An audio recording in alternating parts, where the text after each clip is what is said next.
ಪ್ರಿಯ ವಿದ್ಯಾರ್ಥಿಗಳೇ, ಸಮಾಜ ವಿಜ್ಞಾನ ವಿಷಯದ 3ನೇ ವಿಡಿಯೋಗೆ ತಮಗೆಲ್ಲರಿಗೂ ಸ್ವಾಗತಗಳು.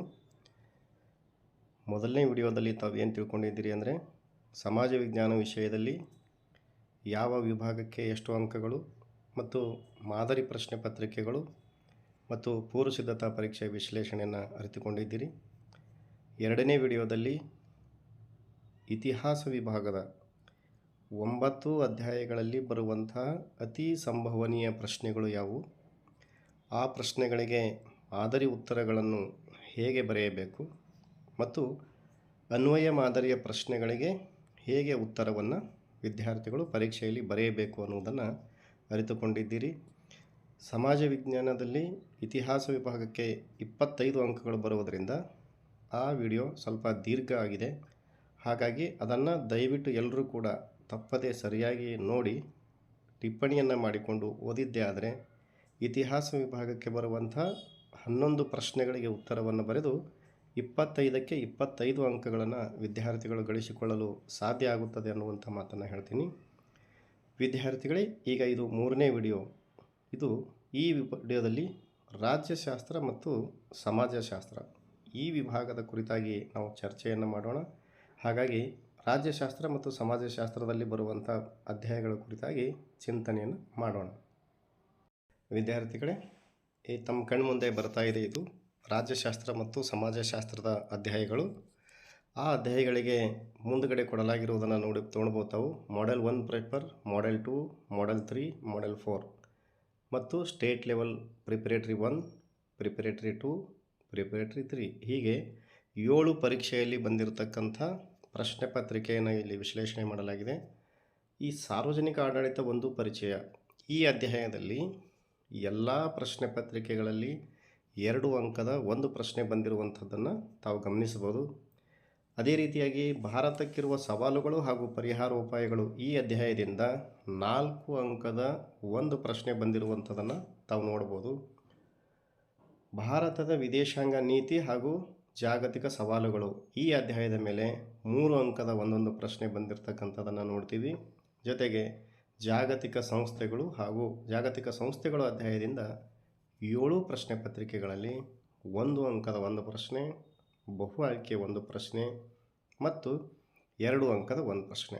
ವಿದ್ಯಾರ್ಥಿಗಳು ತಾವು ಗಮನಿಸ್ಬೋದು, ಎಲ್ಲ 7 ಪ್ರಶ್ನೆ ಪತ್ರಿಕೆಗಳಲ್ಲಿ ಈ ರೀತಿಯಾಗಿ ಪ್ರಶ್ನೆ ಬಂದಿರುವುದರಿಂದ ವಾರ್ಷಿಕ ಪರೀಕ್ಷೆಯಲ್ಲಿ ಯಾವ ಪ್ರಶ್ನೆ ಬರಬಹುದು ಅಂದರೆ, ಸಾರ್ವಜನಿಕ ಆಡಳಿತ ಅಧ್ಯಾಯದಲ್ಲಿ 2 ಅಂಕದ ಒಂದು ಪ್ರಶ್ನೆ, ಭಾರತಕ್ಕಿರುವ ಸವಾಲುಗಳು ಹಾಗೂ ಪರಿಹಾರೋಪಾಯಗಳು ಅಧ್ಯಾಯದಿಂದ 4 ಅಂಕದ ಒಂದು ಪ್ರಶ್ನೆ, ವಿದೇಶಾಂಗ ನೀತಿ ಹಾಗೂ ಜಾಗತಿಕ ಸವಾಲುಗಳ ಅಧ್ಯಾಯದಿಂದ 3 ಅಂಕದ ಒಂದು ಪ್ರಶ್ನೆ ಮತ್ತು ಜಾಗತಿಕ ಸಂಸ್ಥೆಗಳು ಅಧ್ಯಾಯದಿಂದ 1 ಅಂಕದ ಒಂದು ಪ್ರಶ್ನೆ, ಬಹು ಆಯ್ಕೆ ಒಂದು ಪ್ರಶ್ನೆ, ಜೊತೆಗೆ 2 ಅಂಕದ ಒಂದು ಅಥವಾ ಪ್ರಶ್ನೆ ಅಂದರೆ ಚಾಯ್ಸ್ ಕ್ವಶನ್ನು ಕೂಡ ಈ ಅಧ್ಯಾಯದಿಂದ ಬರತಕ್ಕಂಥದ್ದನ್ನು ವಿದ್ಯಾರ್ಥಿಗಳು ಗಮನಿಸಬೇಕು. ಹಾಗಾಗಿ ಆ ಅಧ್ಯಾಯದಲ್ಲಿ ಯಾವ ಪ್ರಶ್ನೆ ಬರ್ತದೆ ಅನ್ನುವುದನ್ನು ಸ್ವಲ್ಪ ತಾವು ಲಕ್ಷ್ಯ ಕೊಟ್ಟು ನೋಡಬೇಕು.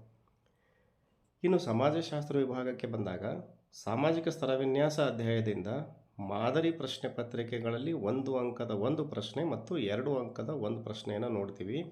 ಆದರೆ ಪೂರ್ವ ಸಿದ್ಧತಾ ಪರೀಕ್ಷೆ 1, 2, 3ರಲ್ಲಿಯೂ ಕೂಡ ಈ ಅಧ್ಯಾಯದಿಂದ ಕೇವಲ 1 ಅಂಕದ ಒಂದು ಪ್ರಶ್ನೆ ಬಂದಿರತಕ್ಕಂಥದ್ದನ್ನು ವಿದ್ಯಾರ್ಥಿಗಳು ಗಮನಿಸಬೇಕು. ಹಾಗಾಗಿ ಈ ಅಧ್ಯಾಯದಿಂದ 1 ಅಂಕಕ್ಕೆ ಸಂಬಂಧಪಟ್ಟಂಥ ಪ್ರಶ್ನೆಗಳನ್ನು ಮತ್ತು 2 ಅಂಕದ ಪ್ರಶ್ನೆಯನ್ನು ಓದಬೇಕು.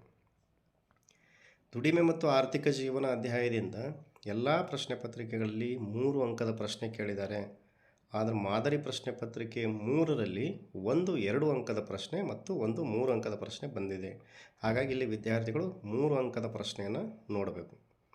ಸಾಮೂಹಿಕ ವರ್ತನೆ ಮತ್ತು ಪ್ರತಿಭಟನೆಗಳು ಅಧ್ಯಾಯದಿಂದ 1 ಅಂಕದ ಒಂದು ಪ್ರಶ್ನೆ ಮತ್ತು 1 ಬಹು ಆಯ್ಕೆ ಪ್ರಶ್ನೆ ಬಂದಿರತಕ್ಕಂಥದ್ದನ್ನು ನೋಡ್ತೀವಿ. ಮತ್ತು ಪೂರ್ವ ಸಿದ್ಧತಾ ಪರೀಕ್ಷೆಯಲ್ಲಿ 1 ಅಂಕದ ಒಂದು ಪ್ರಶ್ನೆ, ಬಹು ಆಯ್ಕೆ ಒಂದು ಪ್ರಶ್ನೆ, ಜೊತೆಗೆ 2 ಅಂಕದ ಒಂದು ಪ್ರಶ್ನೆಯೂ ಕೂಡ ಇದೇ ಅಧ್ಯಾಯದಿಂದ ಬಂದಿರೋದ್ರಿಂದ ವಿದ್ಯಾರ್ಥಿಗಳು ಅಲ್ಲಿ 1 ಅಂಕದ ಪ್ರಶ್ನೆಗಳನ್ನು ಓದಬೇಕು, ಜೊತೆಗೆ 2 ಅಂಕದ ಪ್ರಶ್ನೆಯನ್ನು ಕೂಡ ಅಲ್ಲಿ ಅಭ್ಯಾಸವನ್ನು ಮಾಡಬೇಕು. ಇನ್ನು ಸಾಮಾಜಿಕ ಸವಾಲುಗಳು ಅಧ್ಯಾಯದಿಂದ ಎಲ್ಲ ಪ್ರಶ್ನೆ ಪತ್ರಿಕೆಗಳಲ್ಲಿ 2 ಅಂಕದ ಒಂದೊಂದು ಪ್ರಶ್ನೆ ಬಂದಿರತಕ್ಕಂಥದ್ದನ್ನು ವಿದ್ಯಾರ್ಥಿಗಳು ಗಮನಿಸಬಹುದು. ಅಂದರೆ ಈ ವಿಶ್ಲೇಷಣೆಯನ್ನು ನೋಡಿದಾಗ ವಿದ್ಯಾರ್ಥಿಗಳಿಗೆ ಅರ್ಥ ಆಗಿರ್ಬೋದು ಯಾವ ಅಧ್ಯಾಯದಿಂದ ಎಷ್ಟು ಅಂಕದ ಪ್ರಶ್ನೆಯನ್ನು ನಾವು ಅಭ್ಯಾಸ ಮಾಡಬೇಕು ಅನ್ನುವುದು ವಿದ್ಯಾರ್ಥಿಗಳಿಗೆ ತಿಳಿದಿರ್ತದೆ. ಹಾಗಾಗಿ ಮೊದಲನೇದಾಗಿ ನಾವು ರಾಜ್ಯಶಾಸ್ತ್ರವನ್ನು ನೋಡಿದರೆ ಮೊದಲನೇ ಅಧ್ಯಾಯ ಸಾರ್ವಜನಿಕ ಆಡಳಿತ ಒಂದು ಪರಿಚಯ ಅಂತ ಏನು ಅಧ್ಯಾಯ ಇದೆ, ಇದರಲ್ಲಿ ಬರುವಂಥ ಪ್ರಮುಖವಾದಂಥ ಸಂಭವನೀಯ ಪ್ರಶ್ನೆಗಳು ಯಾವುವು, ಮೋಸ್ಟ್ ಇಂಪಾರ್ಟೆಂಟ್ ಕ್ವಶನ್ಗಳು ಯಾವುವು ಅಂತಂದರೆ ಸಾರ್ವಜನಿಕ ಆಡಳಿತದ ಉಪಯೋಗಗಳನ್ನು ಪಟ್ಟಿ ಮಾಡಿ ಎನ್ನುವಂಥದ್ದು ಒಂದು ಪ್ರಮುಖವಾಗಿರ್ತಕ್ಕಂಥ ಪ್ರಶ್ನೆ ಆಗಿರ್ತದೆ. ಜೊತೆಗೆ ಕೇಂದ್ರ ಲೋಕಸೇವಾ ಆಯೋಗದ ಕಾರ್ಯಗಳನ್ನು ವಿವರಿಸಿ ಅಂತ ಇದೆ. ಇದು ಬಿಟ್ಟು ನಮಗೆ ರಾಜ್ಯ ಲೋಕಸೇವಾ ಆಯೋಗದ ಕಾರ್ಯಗಳು ಅಂತಲೂ ಕೂಡ ಕೊಡಬಹುದು. ಆವಾಗ ವಿದ್ಯಾರ್ಥಿಗಳು ಅದೇ ಉತ್ತರವನ್ನು ಬರೀಬೇಕು ಅಂತಕ್ಕಂಥದ್ದನ್ನು ಇಲ್ಲಿ ನೆನಪಿನಲ್ಲಿಡಬೇಕು. ಪ್ರತ್ಯಕ್ಷ ನೇಮಕಾತಿ ಮತ್ತು ಪರೋಕ್ಷ ನೇಮಕಾತಿಗಳ ನಡುವಿನ ವ್ಯತ್ಯಾಸಗಳನ್ನು ತಿಳಿಸಿರಿ ಅಂತಕ್ಕಂಥ ಪ್ರಶ್ನೆಯೂ ಕೂಡ ಬರ್ಬೋದು. ಜೊತೆಗೆ ಲೂಥರ್ ಗುಲಿಕ್ ಅವರ ಪೋಸ್ಟ್ ಕಾರ್ವ್ ಪರಿಕಲ್ಪನೆಯನ್ನು ವಿಸ್ತರಿಸಿ ಅಂತ ಬರ್ಬೋದು. ಅಂದರೆ ಈ ಅಧ್ಯಾಯದಲ್ಲಿ 2 ಅಂಕದ ಪ್ರಶ್ನೆ ಬರ್ತದೆ. ಆ 2 ಅಂಕದ ಪ್ರಶ್ನೆಗೆ ತಾವೇನು ಹೈಲೈಟ್ ಮಾಡಿದ್ದಾರೆ ಇಲ್ಲಿ ಯೆಲ್ಲೋ ಕಲರ್ಲಿಂದ ಆ 4 ಪ್ರಶ್ನೆಗಳಿಗೆ ವಿದ್ಯಾರ್ಥಿಗಳು ತಯಾರಿಯನ್ನು ಮಾಡಿಕೊಳ್ಬೇಕು. ವಿದ್ಯಾರ್ಥಿಗಳ ಅರ್ಥ ಆಗಿರ್ಬೋದು. ಒಂದು ಅತಿ ಪ್ರಮುಖವಾದಂಥ ಪ್ರಶ್ನೆ ಯಾವುದು ಇಲ್ಲಿ ಅಂದರೆ ಕೇಂದ್ರ ಲೋಕಸೇವಾ ಆಯೋಗ ಅಥವಾ ಕರ್ನಾಟಕ ಲೋಕಸೇವಾ ಆಯೋಗದ ಕಾರ್ಯಗಳನ್ನು ತಿಳಿಸಿರಿ ಅನ್ನುವಂಥದ್ದು 3 ಸಲ ರಿಪೀಟ್ ಆಗಿದೆ. ಪ್ರತ್ಯಕ್ಷ ಮತ್ತು ಪರೋಕ್ಷ ನೇಮಕಾತಿಗಳ ನಡುವಿನ ವ್ಯತ್ಯಾಸ ಕುರಿತಾಗಿ 2 ಸಲ ರಿಪೀಟ್ ಆಗಿದೆ. ಹಾಗಾಗಿ ಈ 2 ಪ್ರಶ್ನೆಗಳು ಮೋಸ್ಟ್ ಇಂಪಾರ್ಟೆಂಟ್. ಅದರ ಜೊತೆಗೆ ಸಾರ್ವಜನಿಕ ಆಡಳಿತದ ಉಪಯೋಗಗಳು ಮತ್ತು ಲೂಥರ್ ಗುಲಿಕ್ ಅವರ ಪೋಸ್ಟ್ ಕಾರ್ವ್, ಇದನ್ನು ನಾವು ವಿದ್ಯಾರ್ಥಿಗಳು ಸ್ವಲ್ಪ ಗಮನವಿಟ್ಟು ಓದಬೇಕು. ಹಾಗಂದರೆ ಇದು ಮೋಸ್ಟ್ ಇಂಪಾರ್ಟೆಂಟ್ ಕ್ವಶನ್ನು. ಸಾರ್ವಜನಿಕ ಆಡಳಿತದ ಉಪಯೋಗಗಳನ್ನು ಪಟ್ಟಿ ಮಾಡಿ ಅಂತ ಬಂದಾಗ ವಿದ್ಯಾರ್ಥಿಗಳು ಏನು ಉತ್ತರವನ್ನು ಬರೀಬೇಕು? ಸರ್ಕಾರದ ಆಧಾರ ಸ್ತಂಭವಾಗಿದೆ, ಸಾರ್ವಜನಿಕ ಹಿತಾಸಕ್ತಿಯನ್ನು ಕಾಪಾಡುತ್ತದೆ, ಕಾನೂನು ಮತ್ತು ನೀತಿಗಳ ಅನುಷ್ಠಾನವನ್ನು ಮಾಡುತ್ತದೆ, ಸಾಮಾಜಿಕ ಭದ್ರತೆಯನ್ನು ನೀಡುತ್ತದೆ, ಶಾಸಕಾಂಗ ಮತ್ತು ಕಾರ್ಯಾಂಗಕ್ಕೂ ಸಹಾಯವನ್ನು ಮಾಡುತ್ತದೆ, ಮಾನವನ ಸರ್ವಾಂಗೀಣ ಅಭಿವೃದ್ಧಿಯನ್ನು ಸಾಧಿಸುತ್ತದೆ. ವಿದ್ಯಾರ್ಥಿಗಳೇ, ಈ 6 ಪಾಯಿಂಟ್ಸ್ಗಳಲ್ಲಿ ತಾವು ಬರಿಬೇಕಾಗಿದ್ದು 2 ಅಂಕಕ್ಕೆ ಕೇವಲ 4 ಪಾಯಿಂಟ್ಸ್ಗಳನ್ನು ಉತ್ತರವಾಗಿ ಬರೀಬೇಕು. ಇದು ಅತ್ಯಂತ ಸುಲಭವಾಗಿರ್ತಕ್ಕಂಥ ಸಾರ್ವಜನಿಕ ಆಡಳಿತದ ಉಪಯೋಗಗಳು. ಇನ್ನು ಇನ್ನೊಂದು ಪ್ರಮುಖವಾದಂಥ ಪ್ರಶ್ನೆ ಕೇಂದ್ರ ಲೋಕಸೇವಾ ಆಯೋಗದ ಕಾರ್ಯಗಳನ್ನು ವಿವರಿಸಿ ಅಂತ ಇದೆ. ಇದಕ್ಕೆ ಏನು ಉತ್ತರ ಬರೀಬೇಕು? ಕೇಂದ್ರ ಸರ್ಕಾರದ ಎ ಮತ್ತು ಬಿ ವೃಂದದ ಹುದ್ದೆಗಳಿಗೆ ಸ್ಪರ್ಧಾತ್ಮಕ ಪರೀಕ್ಷೆ ನಡೆಸುವುದು. ವಿದ್ಯಾರ್ಥಿಗಳು ಗಮನಿಸಬೇಕು, ಕೇಂದ್ರ ಲೋಕಸೇವಾ ಆಯೋಗದ ಬದಲಾಗಿ ಕರ್ನಾಟಕ ಲೋಕಸೇವಾ ಆಯೋಗದ ಕಾರ್ಯಗಳನ್ನು ವಿವರಿಸಿ ಅಂತ ಕೇಳಿದಾಗ ಇಲ್ಲಿ ಕೇಂದ್ರ ಸರ್ಕಾರ ಒಂದು ಮೊದಲನೇ ಪಾಯಿಂಟ್ಸ್ ಏನು ಬರೀತಾರೆ ವಿದ್ಯಾರ್ಥಿಗಳು ಅಂದರೆ ಕೇಂದ್ರ ಸರ್ಕಾರದ ಬದಲಾಗಿ ರಾಜ್ಯ ಸರ್ಕಾರದ ಎ ಮತ್ತು ಬಿ ವೃಂದದ ಹುದ್ದೆಗಳಿಗೆ ಸ್ಪರ್ಧಾತ್ಮಕ ಪರೀಕ್ಷೆ ನಡೆಯುವುದು ಅಂತ ಅಷ್ಟೇ ಬದಲಾವಣೆ ಮಾಡಬೇಕು. ಇನ್ನು ಕೆಳಗಿನ ಎಲ್ಲ ಪಾಯಿಂಟ್ಸ್ಗಳು ಸೇಮ್ ಆಗಿರ್ತಾವೆ. ಎರಡನೇದು ಯಾವುದು ಅಂದರೆ ನೇರ ನೇಮಕಾತಿಗೆ ವ್ಯಕ್ತಿತ್ವ ಪರೀಕ್ಷೆ ನಡೆಸುವುದು, ಬಡ್ತಿ ಮತ್ತು ವರ್ಗಾವಣೆಯ ಸೇವೆಗಳ ಬಗ್ಗೆ ಸರ್ಕಾರಕ್ಕೆ ಸಲಹೆ ನೀಡುವುದು, ಅಧಿಕಾರಿಗಳ ದುರ್ವರ್ತನೆಯ ಮೇರೆಗೆ ಶಿಸ್ತು ಕ್ರಮಕ್ಕೆ ಸಲಹೆ ನೀಡುವುದು. ಈ ಪಾಯಿಂಟ್ಸ್ಗಳನ್ನು ಸೇಮ್ ಬರೀತೀರಿ. ಇಲ್ಲಿ ರಾಷ್ಟ್ರಪತಿಯವರ ಸಲಹೆ ಮೇರೆಗೆ ಸರ್ಕಾರಕ್ಕೆ ಸಲಹೆ ನೀಡುವುದು ಅಂತ ಇದೆ. ರಾಜ್ಯ ಲೋಕಸೇವಾ ಆಯೋಗ ಬಂದಾಗ ರಾಜ್ಯಪಾಲರ ಸಲಹೆ ಮೇರೆಗೆ ಸರ್ಕಾರಕ್ಕೆ ಸಲಹೆ ನೀಡುವುದು ಅಂತ ಮೊದಲನೇ ಪಾಯಿಂಟ್ಸು ಮತ್ತು ಕೊನೆಯ ಪಾಯಿಂಟ್ಸು ಸ್ವಲ್ಪ ಬದಲಾವಣೆ ಮಾಡಿ ರಾಜ್ಯ ಲೋಕಸೇವಾ ಆಯೋಗ ಅಥವಾ ಕರ್ನಾಟಕ ಲೋಕಸೇವಾ ಆಯೋಗದ ಕಾರ್ಯಗಳು ಬಂದಾಗ ಅಥವಾ ಕೇಂದ್ರ ಲೋಕಸೇವಾ ಆಯೋಗದ ಬಂದಾಗ ಇದೇ ಉತ್ತರವನ್ನು ತಾವು ಬರೀಬೇಕು. ಇನ್ನು ಅತಿ ಪ್ರಮುಖವಾದಂಥ ಇನ್ನೊಂದು ಪ್ರಶ್ನೆ ಈ ಅಧ್ಯಾಯದಲ್ಲಿ ಪ್ರತ್ಯಕ್ಷ ನೇಮಕಾತಿ ಮತ್ತು ಪರೋಕ್ಷ ನೇಮಕಾತಿಗಳ ನಡುವಿನ ವ್ಯತ್ಯಾಸ. ಇಲ್ಲಿ ಮೇಲುಗಡೆ ಪ್ರತ್ಯಕ್ಷ ನೇಮಕಾತಿ, ಕೆಳಗಡೆ ಪರೋಕ್ಷ ಇದೆ. ವಿದ್ಯಾರ್ಥಿಗಳು ಪರೀಕ್ಷೆಯಲ್ಲಿ ಬಂದಾಗ ಎಡಗಡೆಗೆ ಪ್ರತ್ಯಕ್ಷ ನೇಮಕಾತಿ ಬರೀತೀರಿ, ಬಲಗಡೆಗೆ ಪರೋಕ್ಷ ನೇಮಕಾತಿ ಅಂತ ಕಾಲಮ್ ಮಾಡಿ ಬರೀಬೇಕು. ಪ್ರತ್ಯಕ್ಷ ನೇಮಕಾತಿಯಲ್ಲಿ ನೇರ ನೇಮಕಾತಿ ಎಂದು ಕರೆಯುತ್ತಾರೆ. ಇದಕ್ಕೆ ಪರೋಕ್ಷಕ್ಕೆ ಇದು ಆಂತರಿಕ ನೇಮಕಾತಿ ಎನ್ನುತ್ತಾರೆ. ಇದು ಸ್ಪರ್ಧಾತ್ಮಕ ಪರೀಕ್ಷೆಗಳ ಮೂಲಕ ಆಯ್ಕೆ ಮಾಡುತ್ತಾರೆ. ಪರೋಕ್ಷ ನೇಮಕಾತಿಯಲ್ಲಿ ಪದೋನ್ನತಿ ಮತ್ತು ಬಡ್ತಿಯ ಮೂಲಕ ನೇಮಕಾತಿ ಮಾಡುತ್ತಾರೆ. ಅಭ್ಯರ್ಥಿಗಳು ಕೆಲವು ಸಾಮಾನ್ಯ ಮತ್ತು ವಿಶೇಷ ಅರ್ಹತೆಗಳನ್ನು ಹೊಂದಿರಬೇಕು. ಇದಕ್ಕೆ ಯಾವುದೇ ವಿಶೇಷವಾದಂಥ ಅರ್ಹತೆ ಅವಶ್ಯಕತೆ ಇಲ್ಲ, ಅಲ್ಲಿ ಸೇವಾ ಅನುಭವ ಇರಬೇಕು ಅನ್ನುವಂಥದ್ದನ್ನು 3 ಪಾಯಿಂಟ್ಸ್ಗಳಲ್ಲಿ 2 ಪಾಯಿಂಟ್ಸ್ ಬರೆದ್ರೆ ಸಾಕು. ಆ 2 ಪಾಯಿಂಟ್ಸ್ ಯಾವಂದರೆ ಇದನ್ನು ನೇರ ನೇಮಕಾತಿ ಎನ್ನುತ್ತಾರೆ, ಇದನ್ನು ಆಂತರಿಕ ನೇಮಕಾತಿ ಎನ್ನುತ್ತಾರೆ. ಇದನ್ನು ಸಾಮಾನ್ಯವಾಗಿ ಪರೀಕ್ಷೆಗಳ ಮೂಲಕ ಆಯ್ಕೆ ಮಾಡುತ್ತಾರೆ, ಇದು ಪದೋನ್ನತಿ ಮತ್ತು ಬಡ್ತಿಯ ಮೂಲಕ ಆಯ್ಕೆ ಮಾಡುತ್ತಾರೆ. ಈ 2 ಪಾಯಿಂಟ್ಸ್ಗಳನ್ನು ವಿದ್ಯಾರ್ಥಿಗಳು ನೆನಪಿನಲ್ಲಿಟ್ಟಿದ್ದರೆ ಖಂಡಿತವಾಗೂ 2ಕ್ಕೆ 2 ಅಂಕಗಳನ್ನು ಇಲ್ಲಿ ತೆಗೆದುಕೊಳ್ಬೋದು. ಇನ್ನು 4ನೇ ಪ್ರಮುಖವಾದಂಥ ಪ್ರಶ್ನೆ, ಲೂಥರ್ ಗುಲಿಕರ್ ಅವರ ಪೋಸ್ಟ್ ಕಾರ್ಬ್ ಪರಿಕಲ್ಪನೆಯ ಸಾರ್ವಜನಿಕ ಆಡಳಿತದ ವ್ಯಾಪ್ತಿಯನ್ನು ವಿವರಿಸಿ. ವಿದ್ಯಾರ್ಥಿಗಳೇ, POSD CORB ಇದನ್ನು ನೆನಪಿಟ್ಟಿದ್ದರೆ ಅದನ್ನು ಬಹಳ ಸರಳವಾಗಿ ಬರೀತೀರಿ. P ಅಂದರೆ ಯೋಜಿಸುವಿಕೆ, ಅಂದರೆ ಪ್ಲ್ಯಾನಿಂಗ್ ಅಂತ ಬರೀತೀರಿ. O ಅಂದರೆ ಆರ್ಗನೈಸೇಷನ್, ಸಂಘಟಿಸುವಿಕೆ ಅಂತ ಬರೀತೀರಿ. S ಅಂದರೆ ಸ್ಟಾಫಿಂಗ್, ಸಿಬ್ಬಂದಿಗಳ ಪೂರೈಕೆ ಅಂತ ಬರೀತೀರಿ. D ಅಂದರೆ ಡೈರೆಕ್ಷನಿಂಗ್, ನಿರ್ದೇಶಿಸುವಿಕೆ ಅಂತ ಬರೀತೀರಿ. CO ಅಂದರೆ ಕೋಆಪ್ರೇಷನ್, ಅಂದರೆ ಕೋಆರ್ಡಿನೇಷನ್, ಅಂದರೆ ಸಮನ್ವಯಗೊಳಿಸುವಿಕೆ ಅಂತ ಬರೀತೀರಿ. R ಅಂದರೆ ರಿಪೋರ್ಟಿಂಗ್, ಅಂದರೆ ವರದಿ ನೀಡುವಿಕೆ. B ಅಂದರೆ ಬಜೆಟಿಂಗ್, ಆಯವ್ಯಯ ಸಿದ್ಧಪಡಿಸುವಿಕೆ. ಇದು ಅತ್ಯಂತ ಸರಳವಾಗಿ ಏನಿಲ್ಲ, ಅವುಗಳನ್ನು ವಿಸ್ತೃತ ರೂಪವನ್ನು ಇಲ್ಲಿ ವಿದ್ಯಾರ್ಥಿಗಳು ಬರೀಬೇಕು. ಹಾಗಾಗಿ 1ನೇ ಅಧ್ಯಾಯ ವಿದ್ಯಾರ್ಥಿಗಳಿಗೆ ಮನನ ಆಗಿರ್ಬೋದು. 1ನೇ ಅಧ್ಯಾಯದಲ್ಲಿ ಬರತಕ್ಕಂಥ ಮೋಸ್ಟ್ ಇಂಪಾರ್ಟೆಂಟ್ ಕ್ವಶನ್, ಕೇಂದ್ರ ಅಥವಾ ಕರ್ನಾಟಕ ಲೋಕಸೇವಾ ಆಯೋಗದ ಕಾರ್ಯಗಳನ್ನು ವಿವರಿಸಿ 1ನೇ ಆದ್ಯತೆ. ಪ್ರತ್ಯಕ್ಷ ನೇಮಕಾತಿ ಮತ್ತು ಪರೋಕ್ಷ ನೇಮಕಾತಿ ನಡುವಿನ ವ್ಯತ್ಯಾಸ 3ನೇ ಇಂಪಾರ್ಟೆಂಟ್ ಪ್ರಶ್ನೆ, 2ನೇ ಇಂಪಾರ್ಟೆಂಟ್. 3ನೇದಾಗಿ ಸಾರ್ವಜನಿಕ ಆಡಳಿತದ ಉಪಯೋಗಗಳನ್ನು ಪಟ್ಟಿ ಮಾಡಿ. 4ನೇದಾಗಿ ಪೋಸ್ಟ್ ಕಾರ್ಬೋ. ಈ 4 ಪ್ರಶ್ನೆಗಳಿಗೆ ಏನಾದರೂ ತಾವು ತಯಾರಿ ಮಾಡಿಕೊಂಡಿದ್ದರೆ ಖಂಡಿತವಾಗೂ 2ಕ್ಕೆ 2 ಅಂಕಗಳನ್ನು ಇಲ್ಲಿ ಗಳಿಸ್ತೀರಿ. ಈ 4ರಲ್ಲಿ 1 ಪ್ರಶ್ನೆ ಖಂಡಿತವಾಗಿಯೂ ಈ ಅಧ್ಯಾಯದಿಂದ ಬರುತ್ತದೆ. ಇನ್ನು 2ನೇ ಅಧ್ಯಾಯ, ಭಾರತಕ್ಕಿರುವ ಸವಾಲುಗಳು ಹಾಗೂ ಅವುಗಳ ಪರಿಹಾರೋಪಾಯಗಳು ಅಂತ ಏನಿದೆ ಅಧ್ಯಾಯ, ಈ ಅಧ್ಯಾಯದಲ್ಲಿ ಬರುವಂಥ ಅತಿ ಪ್ರಮುಖವಾದಂಥ ಪ್ರಶ್ನೆಗಳು ಯಾವುವಂದರೆ, ಹೈಲೈಟ್ ಮಾಡಿರ್ತಕ್ಕಂಥ ವಿದ್ಯಾರ್ಥಿಗಳು ಗಮನಿಸಬೇಕು. ಭ್ರಷ್ಟಾಚಾರ ನಿಯಂತ್ರಿಸಲು ಸರ್ಕಾರ ಕೈಗೊಂಡಿರುವ ಕ್ರಮಗಳು ವಿವರಿಸಿ ಅಂತ ಇದೆ. ಭಾರತದಲ್ಲಿ ಇತ್ತೀಚೆಗೆ ಮಹಿಳೆಯರ ಸ್ಥಾನಮಾನಗಳಲ್ಲಿ ಸುಧಾರಣೆಗಳಾಗುತ್ತಿವೆ ಏಕೆ ಅಂತ ಇದೆ. ಅದಾದ ಮೇಲೆ ಕೋಮುವಾದ ನಮ್ಮ ದೇಶದ ಏಕತೆ ಮತ್ತು ಸಮಗ್ರತೆಗೆ ಧಕ್ಕೆಯನ್ನುಂಟು ಮಾಡುತ್ತದೆ ಅನ್ನುವಂಥ ಪ್ರಶ್ನೆ ಆಗಿರ್ಬೋದು. ಆಮೇಲೆ ಭಾರತದಲ್ಲಿ ಸಾಕ್ಷರತೆ ಪ್ರಮಾಣವನ್ನು ಹೆಚ್ಚಿಸಲು ಸರ್ಕಾರ ನಿರಂತರವಾಗಿ ಪ್ರಯತ್ನಿಸುತ್ತಿದೆ, ಸಮರ್ಥಿಸಿ. ವಿದ್ಯಾರ್ಥಿಗಳು ಟಿಪ್ಪಣಿಯನ್ನು ಮಾಡ್ಕೊಳ್ಬೇಕು. ಈ 4 ಪಾಯಿಂಟ್ಸ್ಗಳು: 1 ಭ್ರಷ್ಟಾಚಾರ ನಿಯಂತ್ರಿಸಲು ತೆಗೆದುಕೊಂಡ ಕ್ರಮ, 2ನೇದು ಮಹಿಳೆಯರ ಸ್ಥಾನಮಾನ ಸುಧಾರಣೆಗೆ ಕ್ರಮಗಳು, 3ನೇದು ಕೋಮುವಾದ ನಮ್ಮ ದೇಶದ ಏಕತೆ ಸಮಗ್ರತೆಗೆ ಧಕ್ಕೆಯನ್ನುಂಟು ಮಾಡುತ್ತದೆ, 4ನೇದಾಗಿ ಸಾಕ್ಷರತೆ ಪ್ರಮಾಣವನ್ನು ಹೆಚ್ಚಿಸಲು ಸರ್ಕಾರ ಕೈಗೊಂಡ ಕ್ರಮಗಳು. ಈ 4 ಪಾಯಿಂಟ್ಸ್ಗಳು ಬಹಳ ಇಂಪಾರ್ಟೆಂಟ್ ಅಂತಕ್ಕಂಥದ್ದನ್ನು ವಿದ್ಯಾರ್ಥಿಗಳು ಸಂಭವನೀಯ ಪ್ರಶ್ನೆಗಳು ಅಂತ ಅರ್ಥ ಮಾಡ್ಕೊಳ್ಬೇಕು. ಇದಕ್ಕೆ ಉತ್ತರವನ್ನು ಹೇಗೆ ನೋಡ್ಬೋದು ಅಂದರೆ, ಮಾದರಿ ಪ್ರಶ್ನೆ ಪತ್ರಿಕೆ 1 ಮತ್ತು 2ರಲ್ಲಿ ಏನಾಗಿದೆ ಅಂದರೆ, 2ನೇ ಪತ್ರಿಕೆಯಲ್ಲಿ ಭ್ರಷ್ಟಾಚಾರಕ್ಕೆ ಕಾರಣಗಳೇನು ಅಂತ ಇದೆ. ಹಾಗಾಗಿ ಭ್ರಷ್ಟಾಚಾರಕ್ಕೆ ಕಾರಣಗಳು ಅಂತಂದಾಗ ವಿದ್ಯಾರ್ಥಿಗಳು ಈ ಪಾಯಿಂಟ್ಸ್ಗಳನ್ನು ಬರೀತೀರಿ. 1 ಜಾತೀಯತೆ, 2ನೇದು ಸ್ವಜನ ಪಕ್ಷಪಾತ, 3ನೇದು ಕಠಿಣ ಕಾನೂನುಗಳ ಕೊರತೆ, ಮಾನವನ ಸ್ವಾರ್ಥ, ಉತ್ತರದಾಯಿತ್ವದ ಕೊರತೆ, ಭ್ರಷ್ಟಾಚಾರ ನಿಗ್ರಹ ಸಂಸ್ಥೆಗಳ ಅದಕ್ಷತೆ, ಕಟ್ಟುನಿಟ್ಟಾದ ಮೇಲ್ವಿಚಾರಣೆ ಇಲ್ಲದಿರುವುದು. ಈ 6-7 ಕಾರಣಗಳನ್ನು ವಿದ್ಯಾರ್ಥಿಗಳು ಭ್ರಷ್ಟಾಚಾರಕ್ಕೆ ಕಾರಣಗಳು ಅಂತ ಬಂದಾಗ ಈ ಪಾಯಿಂಟ್ಸ್ಗಳನ್ನು ಬರೀತೀರಿ. ಇನ್ನು ಭ್ರಷ್ಟಾಚಾರವನ್ನು ನಿಯಂತ್ರಿಸಲು ತೆಗೆದುಕೊಂಡಿರುವ ಕ್ರಮಗಳು ಯಾವುವು ಅಂತಕ್ಕಂಥದ್ದು ಅದು ಒಂದು ಅತಿ ಪ್ರಮುಖವಾಗಿರ್ತಕ್ಕಂಥ ಪ್ರಶ್ನೆ. ಇದು 2 ಸಲ ರಿಪೀಟ್ ಆಗಿರುವಂಥದ್ದು.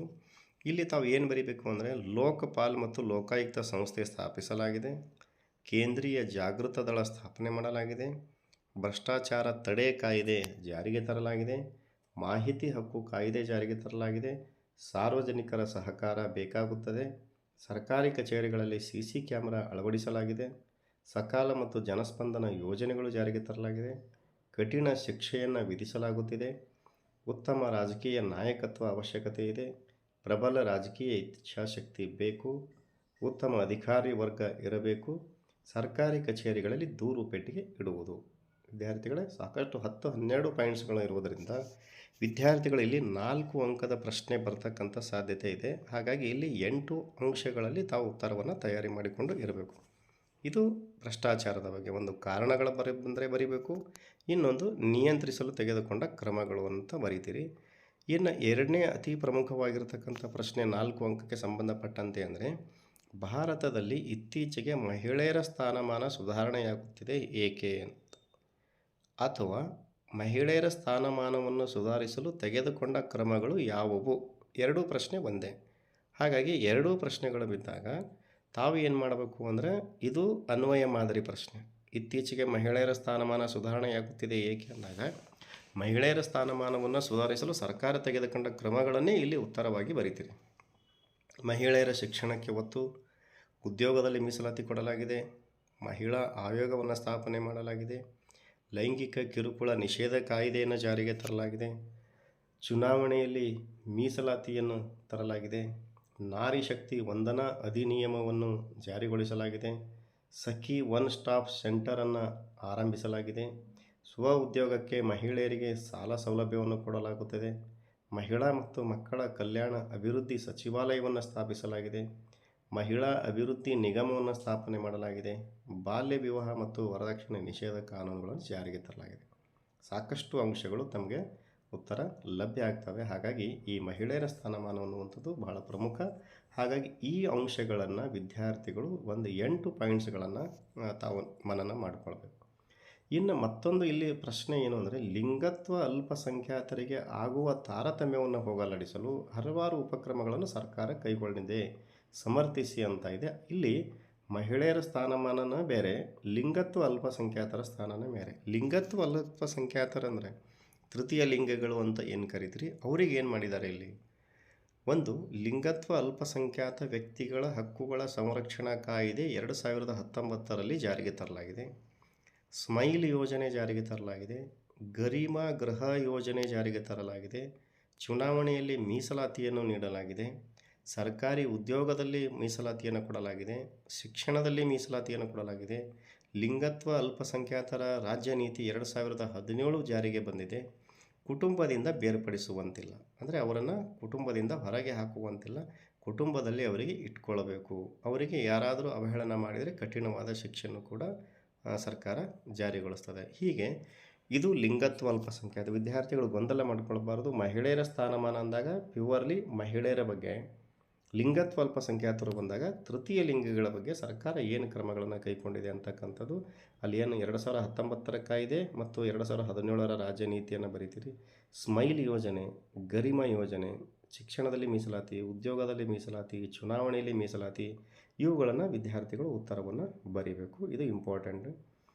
ಇನ್ನು ಮೂರನೇದಾಗಿ, ಕೋಮುವಾದವು ಸಾಮಾಜಿಕ ಸಾಮರಸ್ಯವನ್ನು ಕಲುಷಿತಗೊಳಿಸುತ್ತದೆ, ಈ ಹೇಳಿಕೆಯನ್ನು ಸಮರ್ಥಿಸಿ ಅಂತ ಇದೆ. ಅಥವಾ ಕೋಮುವಾದವು ಸಮಾಜಕ್ಕೆ ಮಾರಕ ಅಥವಾ ದೇಶಕ್ಕೆ ಮಾರಕ ಹೇಗೆ ಅಂತ. ಈ ಕೋಮುವಾದ ಅಂದರೆ ಧರ್ಮ ಮತ್ತು ಜಾತಿಯ ಆಧಾರದ ಮೇಲೆ ದ್ವೇಷವನ್ನು ಮಾಡುವುದು, ಅಸೂಯೆಯನ್ನು ಮಾಡುವುದಕ್ಕೆ ಕೋಮುವಾದ ಅಂತ ಕರಿತೀವಿ.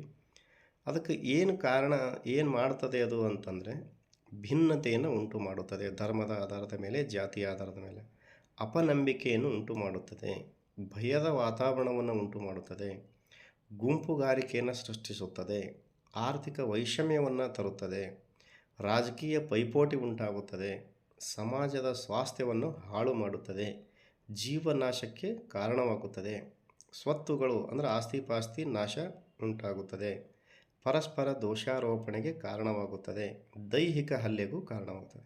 ವಿದ್ಯಾರ್ಥಿಗಳ ಇವು ಒಟ್ಟಾರೆ ಏನಪ್ಪ ಅಂದರೆ ಸಮಾಜದಲ್ಲಿ ಭಿನ್ನತೆ, ಅಪನಂಬಿಕೆ, ಭಯ, ಗುಂಪುಗಾರಿಕೆ, ರಾಜಕೀಯ ಪೈಪೋಟಿ, ಜೀವನಾಶ, ಆಸ್ತಿಪಾಸ್ತಿ ಹಾನಿ, ದೋಷಾರೋಪ, ದೈಹಿಕ ಹಲ್ಲೆ, ಇದು ಕೋಮುವಾದ. ಅಂದರೆ ಒಬ್ಬ ವ್ಯಕ್ತಿ ತನ್ನದೇ ಧರ್ಮವನ್ನು, ತನ್ನದೇ ಜಾತಿಯನ್ನು ಅತಿಯಾಗಿ ಪ್ರೀತಿಸಿ ಬೇರೆ ಧರ್ಮ, ಬೇರೆ ಜಾತಿಯ ಜನರನ್ನು ಆತಂಕದಿಂದ ನೋಡೋದಕ್ಕೆ ಕೋಮುವಾದ ಅಂತ ಕರಿತೀವಿ. ಅದರಿಂದ ಏನಾಗ್ತದೆ ಅನ್ನೋದು ವಿದ್ಯಾರ್ಥಿಗಳು ಬರೀಬೇಕು. ಸಮಾಜದಲ್ಲಿ ಏನಾಗ್ತಾ ಇದೆ ಅಂತಕ್ಕಂಥದ್ದು ಇದು ಒಂದು ಪ್ರಮುಖವಾದ. ಇನ್ನೊಂದು ಪ್ರಶ್ನೆಯೂ ಕೂಡ ಇಲ್ಲಿ ಕೇಳ್ತಕ್ಕಂಥ ಸಾಧ್ಯತೆ ಇದೆ. ಕೋಮುವಾದವನ್ನು ನಿಯಂತ್ರಿಸಲು ಕೈಗೊಳ್ಳಬೇಕಾದ ಕ್ರಮಗಳು ಅಂತ ಇದೆ. ಆ ಕ್ರಮ ಅಥವಾ ನಿಮ್ಮ ಸಲಹೆಗಳೇನು ಅಂತಂದಾಗ, ನಾವು ಜಾತ್ಯತೀತ ತತ್ವವನ್ನು ಬಲಪಡಿಸಬೇಕು. ಸಂವಿಧಾನದಲ್ಲಿ ಹೇಳಲಾಗಿದೆ ಜಾತ್ಯತೀತ ಅಂತ. ಸರ್ವಧರ್ಮ ಸಮಭಾವವನ್ನು ಪ್ರೇರೇಪಿಸಬೇಕು. ಜಾತ್ಯತೀತ ರಾಷ್ಟ್ರೀಯವಾದವನ್ನು ಬೆಳೆಸುವುದು, ಎಲ್ಲ ನಾಗರಿಕರನ್ನು ಸಮಾನ ದೃಷ್ಟಿಯಿಂದ ಕಾಣುವುದು, ಏಕರೂಪದ ನಾಗರಿಕ ಸಂಹಿತೆಯನ್ನು ಜಾರಿಗೆ ತರುವುದು, ಶಿಕ್ಷಣದಲ್ಲಿ ಜಾತ್ಯತೀತ ತತ್ವವನ್ನು ಅಳವಡಿಸಿಕೊಳ್ಳುವುದು, ಕ್ರಮಬದ್ಧ ಕಾನೂನಿನ ವ್ಯವಸ್ಥೆ, ರಾಷ್ಟ್ರೀಯ ಮನೋಭಾವ ಬೆಳೆಸುವುದು, ಜನರಲ್ಲಿ ಜಾಗೃತಿಯನ್ನು ಉಂಟು ಮಾಡುವುದು, ರಾಷ್ಟ್ರೀಯ ಚಿಂತನೆಗೆ ಒತ್ತು ನೀಡುವುದು. ವಿದ್ಯಾರ್ಥಿಗಳೇ, ಈ ಪ್ರಶ್ನೆ ಯಾವುದೇ ಪತ್ರಿಕೆಗಳಲ್ಲಿ ಬಂದಿಲ್ಲ, ಆದರೂ ಕೂಡ ಒಂದು ಸಲ ಇದನ್ನು ತಾವು ನೆನಪಿನಲ್ಲಿಡಬೇಕು. ಕೋಮುವಾದವನ್ನು ನಿಯಂತ್ರಣ ಮಾಡಬೇಕಂದ್ರೆ ಸರ್ಕಾರ ಏನು ಕ್ರಮಗಳನ್ನು ಕೈಗೊಳ್ಳಬೇಕು ಅನ್ನುವುದನ್ನು ಇದನ್ನು ತಿಳ್ಕೊಳ್ಬೇಕಾಗುತ್ತೆ. ಇನ್ನು ಜೊತೆಗೆ ಅನಕ್ಷರತೆಯನ್ನು ಹೋಗಲಾಡಿಸಲು ಸರ್ಕಾರ ತೆಗೆದುಕೊಂಡ ಕ್ರಮಗಳು ಏನು ಅಂತ ಇದೆ, ಅಥವಾ ಸಾಕ್ಷರತೆಯನ್ನು ವೃದ್ಧಿಸಲು ಸರ್ಕಾರ ನಿರಂತರವಾಗಿ ಶ್ರಮಿಸುತ್ತಿದೆ ಹೇಗೆ, ಸಮರ್ಥಿಸಿ. ಎರಡೂ ಉತ್ತರ ಒಂದೇ. ಅನಕ್ಷರತೆ ಹೋಗಲಾಡಿಸಲು ಕೈಗೊಂಡ ಕ್ರಮಗಳು ಒಂದೇ, ಅಥವಾ ಅಥವಾ ಸಾಕ್ಷರತೆಯನ್ನು ವೃದ್ಧಿಸಲು ಸರ್ಕಾರ ಶ್ರಮಿಸುತ್ತಿದೆ ಹೇಗೆ ಸಮರ್ಥಿಸಿ ಅಂದಾಗೂ ಕೂಡ ಅದೇ ಉತ್ತರವನ್ನು ಬರೀಬೇಕು. ಏನು ಉತ್ತರ ಇದಕ್ಕಂದರೆ 1988ರಲ್ಲಿ ರಾಷ್ಟ್ರೀಯ ಸಾಕ್ಷರತಾ ಮಿಷನನ್ನು ಸ್ಥಾಪನೆ ಮಾಡಲಾಗಿದೆ. 2001ರಲ್ಲಿ ಸರ್ವ ಶಿಕ್ಷಣ ಅಭಿಯಾನ ಕಾರ್ಯಕ್ರಮ ಜಾರಿಗೆ ತರಲಾಗಿದೆ. ದಿವ್ಯಾಂಗ ಮಕ್ಕಳ ಶಿಕ್ಷಣಕ್ಕೆ ಆದ್ಯತೆ, ದಿವ್ಯಾಂಗ ಅಂದರೆ ವಿಶೇಷಚೇತನ ಮಕ್ಕಳಂತ ಹೇಳ್ತೀವಿ, CWSN ಮಕ್ಕಳು, ಅವರಿಗೆ ಆದ್ಯತೆಯನ್ನು ಕೊಡಲಾಗಿದೆ. ಮಹಿಳೆಯರ ಶಿಕ್ಷಣಕ್ಕೆ ಆದ್ಯತೆಯನ್ನು ಕೊಡಲಾಗಿದೆ. ಮಹಿಳಾ ಜಾಗೃತಿಯನ್ನು ಉಂಟು ಮಾಡುತ್ತಿದೆ. ಸಂವಿಧಾನದ 21A ವಿಧಿಯನ್ವಯ ಶಿಕ್ಷಣ ಉಚಿತ ಮತ್ತು ಕಡ್ಡಾಯ ಅಂತ ಮಾಡಲಾಗಿದೆ. ಮೂಲಭೂತ ಹಕ್ಕನ್ನು ಮಾಡಲಾಗಿದೆ. RTE ರೈಟ್ ಟು ಎಜುಕೇಷನ್ 2009 ಕಾಯ್ದೆ ಜಾರಿಗೆ ತರಲಾಗಿದೆ. ಜೊತೆಗೆ ಸಮಗ್ರ ಶಿಕ್ಷಾ ಕಾರ್ಯಕ್ರಮ RMSA 2018ರಲ್ಲಿ ಜಾರಿಗೆ ತರಲಾಗಿದೆ. ನವಭಾರತ್ ಸಾಕ್ಷರತಾ ಕಾರ್ಯಕ್ರಮ ಜಾರಿಗೆ. ಹೀಗೆ 10 ಪಾಯಿಂಟ್ಸ್ಗಳಿದಾವೆ. ವಿದ್ಯಾರ್ಥಿಗಳು ಸಾಕ್ಷರತೆಯನ್ನು ಹೆಚ್ಚು ಮಾಡೋಕ್ಕೆ, ಅನಕ್ಷರತೆಯನ್ನು ನಿವಾರಣೆ ಮಾಡೋಕ್ಕೆ ಸರ್ಕಾರ ಏನು ಕ್ರಮಗಳನ್ನು ಕೈಗೊಂಡದ ಅಂತಂದ್ರೆ ಈ ಉತ್ತರಗಳನ್ನು ವಿದ್ಯಾರ್ಥಿಗಳು ಬರೀಬೇಕು. ವಿದ್ಯಾರ್ಥಿಗಳಿಗೆ ಗೊತ್ತಾಯ್ತಲ್ಲ, ಈ 2ನೇ ಅಧ್ಯಾಯದಲ್ಲಿ ಪ್ರಮುಖವಾಗಿರ್ತಕ್ಕಂಥ ಪ್ರಶ್ನೆಗಳು ತಮಗೆ ಗೊತ್ತಾಗಿದೆ. ಈಗ 1 ಭ್ರಷ್ಟಾಚಾರ, 2ನೇದು ಮಹಿಳೆಯರ ಸ್ಥಾನಮಾನ, 3ನೇದು ಕೋಮುವಾದ, 4ನೇದು ಸಾಕ್ಷರತೆಯ ಪ್ರಮಾಣವನ್ನು ಹೆಚ್ಚು ಮಾಡೋಕ್ಕೆ ಸರ್ಕಾರ ತೆಗೆದುಕೊಂಡ ಕ್ರಮಗಳು. ಈ 4 ಇಂಪಾರ್ಟೆಂಟ್ ಪ್ರಶ್ನೆಗಳನ್ನು ತಾವು ನೋಡ್ಕೊಳ್ಬೇಕು. ಇನ್ನು ಭಾರತದ ವಿದೇಶಾಂಗ ನೀತಿ ಹಾಗೂ ಜಾಗತಿಕ ಸವಾಲುಗಳು, ಈ ಅಧ್ಯಾಯದಲ್ಲಿ 3 ಅಂಕದ ಪ್ರಶ್ನೆ ಒಂದು ಖಂಡಿತವಾಗಲೂ ಬರುತ್ತದೆ. ಆ 3 ಅಂಕದ ಪ್ರಶ್ನೆ ಯಾವುದು ಅಂದರೆ, ಭಯೋತ್ಪಾದನೆಯ ಸವಾಲನ್ನು ಹೇಗೆ ನಿಗ್ರಹಿಸುತ್ತಿದೆ ಸರ್ಕಾರ? 1 ಭಯೋತ್ಪಾದನೆ, 2ನೇದು ಮಾನವ ಹಕ್ಕುಗಳು, 3ನೇದು ವಿದೇಶಾಂಗ ನೀತಿಯ ಮೂಲ ತತ್ವಗಳು. ಈ 3 ಪಾಯಿಂಟ್ಸ್ಗಳನ್ನು ವಿದ್ಯಾರ್ಥಿಗಳು ನೋಡಬೇಕು. ವಿದ್ಯಾರ್ಥಿ ಗೊತ್ತಾಗಿದೆಯಲ್ಲ, ಟಿಕ್ ಮಾಡಿಕೊಳ್ಬೇಕು ವಿದ್ಯಾರ್ಥಿಗಳು ಕೂಡ. 1 ಭಯೋತ್ಪಾದನೆ, 2ನೇದು ಮಾನವ ಹಕ್ಕುಗಳು, 3ನೇದು ವಿದೇಶಾಂಗ ನೀತಿಯ ಮೂಲ ತತ್ವಗಳು. ಯಾಕೆಂದರೆ ಭಯೋತ್ಪಾದನೆಯ ಬಗ್ಗೆ 3 ಸಲ ಪ್ರಶ್ನೆ ರಿಪೀಟ್ ಆಗಿದೆ. ಆಮೇಲೆ ವಿದೇಶಾಂಗ ನೀತಿಯ ಬಗ್ಗೆ 3 ಸಲ ರಿಪೀಟ ಪ್ರಶ್ನೆಗಳನ್ನು ಇಲ್ಲಿ ಕೇಳಿರ್ತಕ್ಕಂಥದ್ದು 2 ಪಾಯಿಂಟ್ಸು. ಅದರ ಜೊತೆಗೆ ಏನಪ್ಪ ಅಂದ್ರೆ ಮಾನವ ಹಕ್ಕಿನ ಬಗ್ಗೆನೂ ಕೂಡ ವಿದ್ಯಾರ್ಥಿಗಳು ನೋಡಬೇಕು. ಈಗ ಒಂದೊಂದಾಗಿ ಭಾರತದ ವಿದೇಶಾಂಗ ನೀತಿಯ ಮೂಲ ತತ್ವಗಳು ಯಾವುವು ಅಂದರೆ, ಮೋಸ್ಟ್ ಇಂಪಾರ್ಟೆಂಟ್ ಕ್ವಶನ್ ಇದರಲ್ಲಿ ವಿದೇಶಾಂಗ ನೀತಿಯ ಮೂಲ ತತ್ವಗಳು. ಇದೇ ಪ್ರಶ್ನೆ ವಾರ್ಷಿಕ ಪರೀಕ್ಷೆಗೆ ಬರ್ತಕ್ಕಂಥ ಸಾಧ್ಯತೆಯೂ ಕೂಡ ತಾವು ನೋಡಬೇಕಾಗುತ್ತದೆ. ವಿದೇಶಾಂಗ ನೀತಿಯ ಮೂಲ ತತ್ವಗಳು ಯಾವುವು ಅಂದರೆ, 1ನೇದು ವಸಾಹತುಶಾಹಿ ನೀತಿಗೆ ವಿರೋಧ, 2ನೇದು ಸಾಮ್ರಾಜ್ಯಶಾಹಿತ್ವಕ್ಕೆ ವಿರೋಧ, 3ನೇದು ವರ್ಣಭೇದ ನೀತಿಗೆ ವಿರೋಧ, 4ನೇದು ಅಲಿಪ್ತ ನೀತಿ, 5ನೇದು ನಿಶಸ್ತ್ರೀಕರಣಕ್ಕೆ ಬೆಂಬಲ, 6ನೇದು ವಿಶ್ವಶಾಂತಿಗೆ ಬೆಂಬಲ, 7ನೇದು ಆಫ್ರಿಕಾ ಮತ್ತು ಏಷ್ಯಾದ ಪ್ರಗತಿಗೆ ಆದ್ಯತೆ. ವಿದ್ಯಾರ್ಥಿಗಳು ಗೊತ್ತಾಯ್ತಲ್ಲ, ಭಾರತದ ವಿದೇಶಾಂಗ ನೀತಿಯ ತತ್ವಗಳು ಯಾವುದಂದ್ರೆ, ವಸಾಹತುಶಾಹಿತ್ವ ಅಂದರೆ ಒಂದು ದೇಶ ಮತ್ತೊಂದು ದೇಶದಲ್ಲಿ ಹೋಗಿ ವ್ಯಾಪಾರದ ವಸಾಹತನ್ನು ಸ್ಥಾಪನೆ ಮಾಡೋದಕ್ಕೆ ವಿರೋಧ ಮಾಡ್ತದೆ. ಸಾಮ್ರಾಜ್ಯಶಾಹಿತ್ವ ಅಂದರೆ ಒಂದು ದೇಶ ಬೇರೆ ದೇಶದ ಮೇಲೆ ಹೋಗಿ ಆಳ್ವಿಕೆ ಮಾಡುವುದನ್ನು ವಿರೋಧ ಮಾಡ್ತದೆ. ವರ್ಣಭೇದ ನೀತಿ ಕರಿಯರು ಮತ್ತು ಬಿಳಿಯರು ಆಧಾರದ ಮೇಲೆ ಭೇದ ಭಾವವನ್ನು ವಿರೋಧಿಸ್ತದೆ. ಅಲಿಪ್ತ ನೀತಿ ಅಂದರೆ ಯಾವುದೇ ಬಣಕ್ಕೆ ಸೇರದೆ ತಟಸ್ಥವಾಗಿರುವ ನೀತಿಯನ್ನು ಅನುಸರಿಸ್ತದೆ. ನಿಶಸ್ತ್ರೀಕರಣ, ಶಸ್ತ್ರಾಸ್ತ್ರಗಳನ್ನು ಕಡಿಮೆ ಮಾಡೋದಕ್ಕೆ ನಿಶಸ್ತ್ರೀಕರಣಕ್ಕೆ ಬೆಂಬಲವನ್ನು ಕೊಡ್ತದೆ. ವಿಶ್ವಶಾಂತಿಗೆ ಬೆಂಬಲ ಕೊಡುತ್ತೆ, ವಿಶ್ವದಲ್ಲಿ ಯಾವುದೇ ರಾಷ್ಟ್ರದಲ್ಲಿ ಜಗಳ ಯುದ್ಧಗಳನ್ನು ಆಗಬಾರದು ಅನ್ನೋದು. ಆಫ್ರಿಕಾ ಮತ್ತು ಏಷ್ಯಾದ ಪ್ರಗತಿಗೆ ಆದ್ಯತೆ ಅಂದರೆ ಅತಿ ಹಿಂದುಳಿದ ರಾಷ್ಟ್ರಗಳು ಆಫ್ರಿಕಾ ಮತ್ತು ಏಷ್ಯಾ ಖಂಡದಲ್ಲಿ ಇರೋದರಿಂದ ಅವುಗಳ ಅಭಿವೃದ್ಧಿಗೆ ಆದ್ಯತೆಯನ್ನು ಭಾರತ ಸರ್ಕಾರ ಕೊಡ್ತದೆ. ಇದು ವಿದೇಶಾಂಗ ನೀತಿಯ ತತ್ವಗಳು ಅನ್ನುವುದನ್ನು ವಿದ್ಯಾರ್ಥಿಗಳು ಗಮನಿಸಬೇಕು. ಇದು 3 ಅಂಕದ ಪ್ರಶ್ನೆ ಇಂಪಾರ್ಟೆಂಟ್. ಇನ್ನು 2ನೇ ಬಹು ಪ್ರಮುಖವಾಗಿರ್ತಕ್ಕಂಥ ಪ್ರಶ್ನೆ ಯಾವುದು ಅಂದರೆ, ಭಾರತ ಸರ್ಕಾರ ಭಯೋತ್ಪಾದನೆಯ ಸವಾಲನ್ನು ಹೇಗೆ ನಿಗ್ರಹಿಸುತ್ತದೆ, ಹೇಗೆ ನಿಯಂತ್ರಿಸುತ್ತದೆ ಅನ್ನುವಂಥದ್ದು. ಇದು 2 ಸಲ ರಿಪೀಟ್ ಆಗಿದೆ.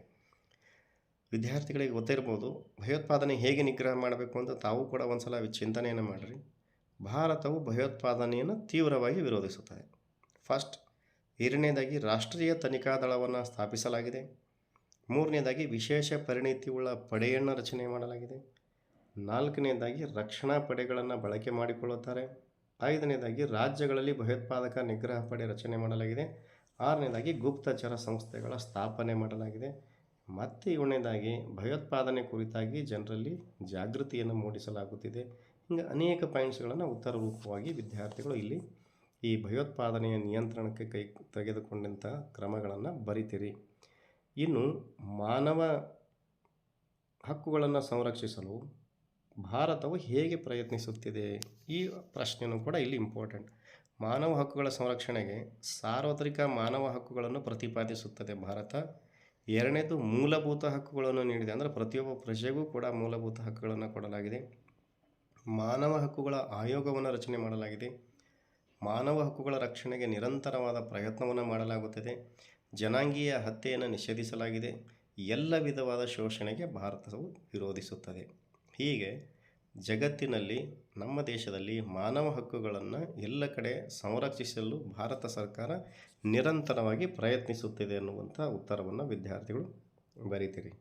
ಹೀಗೆ ಈ 3 ಪ್ರಶ್ನೆಗಳು ಅಂದರೆ ಒಂದನೇದು ಭ್ರಷ್ಟಾಚಾರದ ಬಗ್ಗೆ, ಭಾರತದ ವಿದೇಶಾಂಗ ನೀತಿಯ ಮೂಲತತ್ವಗಳು, ಎರಡನೇದು ಭಯೋತ್ಪಾದನೆ, ಮೂರನೇದು ಮಾನವ ಹಕ್ಕುಗಳು.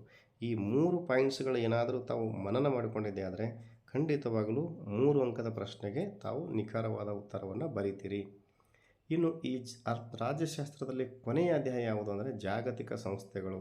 ವಿದ್ಯಾರ್ಥಿಗಳು ಈ ಜಾಗತಿಕ ಸಂಸ್ಥೆಯಲ್ಲಿ ಈಗಾಗಲೇ ಹೇಳದಂತೆ ತಮಗೆ ಏನು ಪ್ರಶ್ನೆಗಳು ಬರ್ತದೆ ಅಂತಲೇ 1 ಅಂಕದ ಒಂದು ಪ್ರಶ್ನೆ ಬರ್ತದೆ, ಬಹು ಆಯ್ಕೆ ಪ್ರಶ್ನೆಯೂ ಕೂಡ ಇಲ್ಲಿ 1 ಬರ್ತದೆ, ಅದಾದಮೇಲೆ ಜೊತೆಗೆ 2 ಅಂಕದ ಪ್ರಶ್ನೆಯೂ ಕೂಡ ಬರ್ತಕ್ಕಂಥ ಸಾಧ್ಯತೆ ಇದೆ.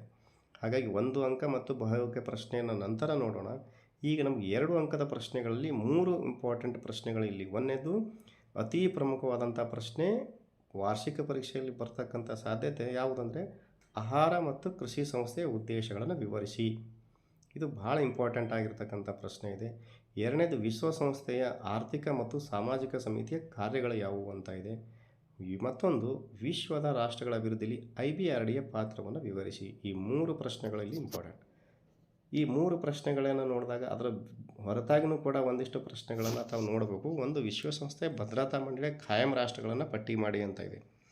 ಇದು ಯಾಕೆ ಇಲ್ಲಿ ಪ್ರಶ್ನೆಯನ್ನು ನಾವು ಸೇರಿಸಿದ್ದೀವಿ ಅಂತಂದರೆ ಇಲ್ಲಿ ಮಾದರಿ ಪ್ರಶ್ನೆ ಪತ್ರಿಕೆ 1ರಲ್ಲಿ ಇದು ಬಂದಿದೆ. ಹಾಗಾಗಿ ಇದನ್ನು ತಾವು ವಿದ್ಯಾರ್ಥಿಗಳು ಬಹಳ ಸರಳವಾಗಿ ತಿಳ್ಕೊಳ್ಬೇಕು.